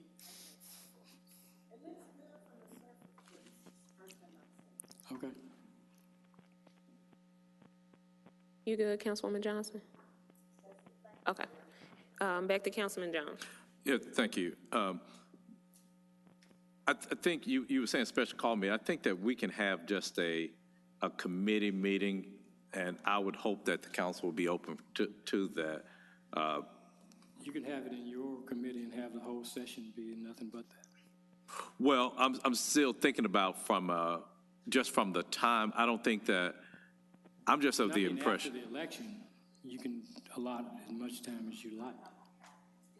After the election, because, you know, I still think that you were saying we, but it was actually me being you who were making these decisions, because the fact that you consulted with only 4 of the 13 or even 5 of the 13, that still leaves the majority of the council not having any input on something that's being presented to the council to approve today. So, you know, I would implore us that, and I would implore upon us that we do have, you know, however much time that it takes. I really don't think that we can just have a executive session, even if we started the executive session at 2:30 prior to a 3:30 meeting, that's enough time for us to hammer through this. I appreciate the time that you've taken to go through this, but I still think that this decision still rests with the 13 of us, and I don't think that the majority of the 13 of us have had a chance to collectively and individually weigh in on this if it does rest with this body to make the final decision on this. It's your decision. Okay. Thank you. Councilman Warren, and then Councilwoman Johnson. If there's a way we could see an actual map that showed the new district lines as you have them proposed. I'm about to give that to you before the meeting tonight. Okay. I think map and the new map. Thank you. I indicated I hadn't gotten it from mapping the new one I mean, I have it electronically, but I think you need to have the physical one to be able to look at the detail. Councilwoman Johnson. Thank you. Another question came to mind. When we come back and review it after the election, if we choose to change areas in 4, would that be okay, being that the election has occurred? You may have to. After the election? Yeah, if you decide that, for example, that you want to take 1311 and put it back in 4, that's 9,600 people. That would put it out of balance. You got to, I mean, once you make one move, you got to make corresponding. Okay, right, but I'm just saying we're not restricted to. No. Okay. Thank you, Chair. Because you got to have another election for 4. So at that time, you have the ability to make sure you make changes, but it still has to be substantially equal at the October 2023 election. Thank you, Councilwoman Johnson. Attorney Wade, a few questions. This is a lot and super fast. For clarification for the split precincts, did all split precincts get eliminated? Yep. Okay, so the sheet we were looking at with the split precincts, that got changed into the later sheet. Yes, you have a that chart had that them out. shows you where the destinations were. They were all assigned to one of the 2 or the 3 precincts. Okay. And it shows you why. Okay. Okay. So what is the latest date that this 3rd reading needs to be approved for these new maps for the District 4? Well, you said, yeah, for the District 4 election, even though it's mainly not just 4 that's been heavily impacted. This basically is for District 4 because it has to be substantially equal as of the time of that election, but it's only implemented in District 4. So I would say, I would think as soon as possible, possibly today if we could, because the Election Commission has to change the boundaries of District 4 so that they can conduct the election. And that latest date needs to be what? Today. The latest date is today. I would say today because we have to give them enough time to change their maps, and also to give the people a chance. I mean, there are a couple of districts that are added at only 2, basically, 1302, 1307. Okay.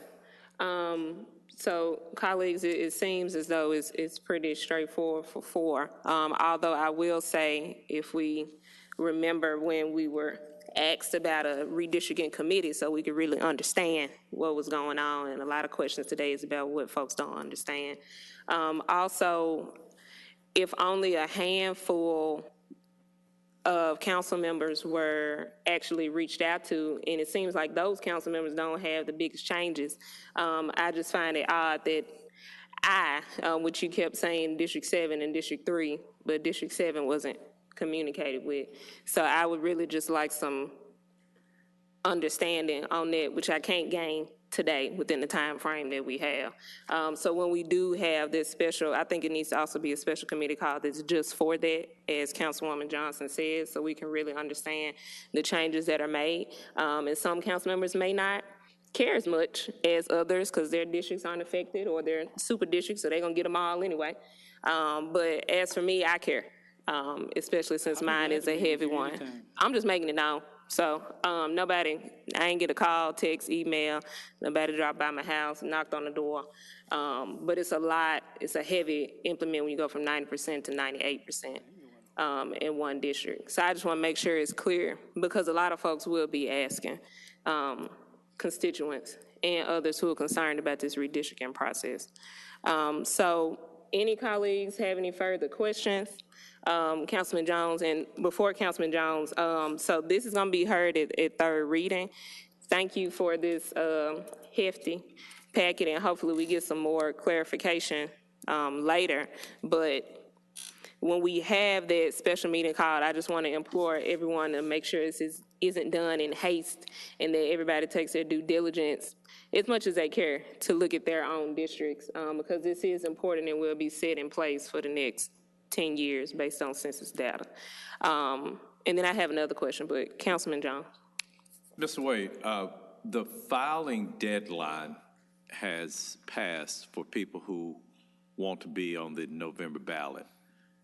What are the implications if, based upon these reconfigurations, we have somebody who qualified today? They can't qualify today. Well, somebody somebody who's already filed. I'll find out and let you know before the meeting tonight. I don't think we've disenfranchised anybody who wants to run. Okay, that was my question. And so then this is a bit procedural. I know that the meeting that we're having next week, we can have a committee meeting without providing the 2 weeks notice Yes, you can. and the You can have 7 committee signatures. meetings anytime. Gotcha, okay, thank you. Also, I haven't read too much into it, but it was said that City of Memphis administration was to contest the 2020 census. Will that have any impact on what we're doing? Oh, yeah, absolutely. How will it, or it doesn't matter until we get a saying yes or no? The way that we do it, we leave enough room for error, human error, or if something like that happened, there's only one district that's close to the top end, which is District 5. So should the numbers change that throw us out of balance again, of course, we have to make adjustments. But that would be appropriate because it would be because of some determination that causes us to go back and do it. And we do that all the time when we annex, de-annex, or when we know there are population changes. There are interim census reports that we use when we see a dramatic change, like when people all flooded into Cordova. So, yeah, it could change it. Okay, thank you. Any other colleagues? All right, well, thank you, Attorney Wade. Any other business in this committee? If not, meeting is adjourned.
Good afternoon. The August 23rd, 2022 executive session of the Memphis City Council is hereby called to order. Ms. Backus, would you please call the roll?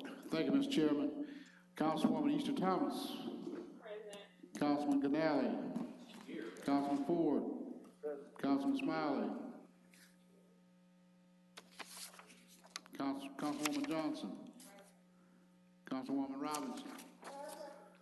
Councilman Warren. Present. Chairman Jones. Present. The chair. Present. Okay. You didn't call my name. Logan. Okay. Chair recognizes a quorum. Councilman Carlisle, you're recognized. Thank you, Chairman.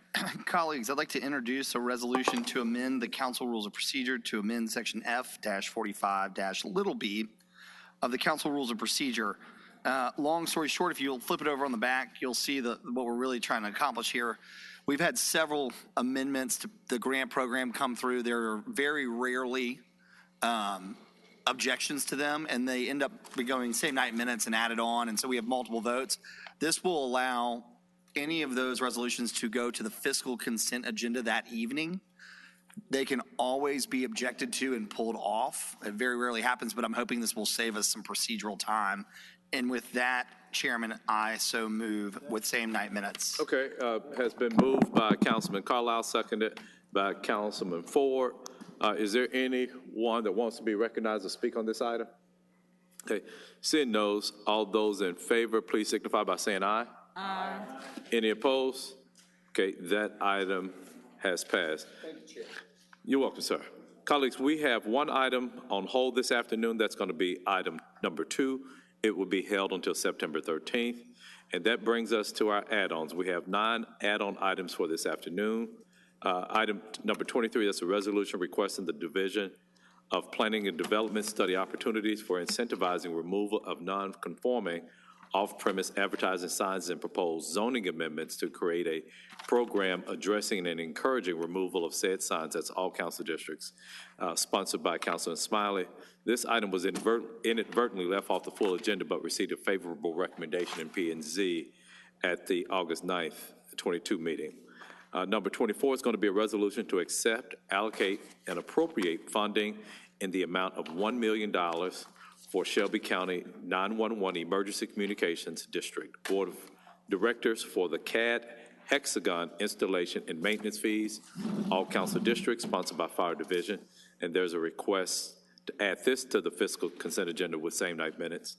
Number 25, a resolution to amend the council fiscal year 23 grant allocations, all council districts, sponsored by Councilman Smiley. Request to add this to the fiscal consent agenda with same night minutes.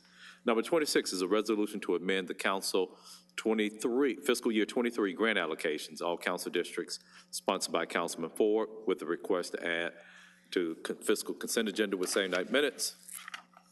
Number 27, a resolution to amend council fiscal year 23 grant allocations, all council districts, sponsored by Councilman Canale, request to add to the fiscal consent agenda with same night minutes. Number 28 is a resolution to amend the council fiscal year 23 grant allocations, all council districts, sponsored by Councilman Covette, with a request to add to fiscal consent agenda with same night minutes. Number 29, a resolution approving the employment of Timothy Davis as Vice President, Customer Experience and Energy Service at the annual salary of $240,000 requested by MLGW. There's a request for same night minutes on this item. Number 30 is going to be the appointment of City Court Judge Carolyn Watkins, requested by the administration with a request for same night minutes. And number 31, a resolution to amend the council rules of procedure to amend section F-45-B of the council rules of procedure, all council districts. This is sponsored by Councilman Carlisle. Request for same night minutes. Our same night minute items will be items number 3, 4, 5, 6, 10, 24, 25, 26, 27, 28, 29, 30, 31. There are no holds this afternoon.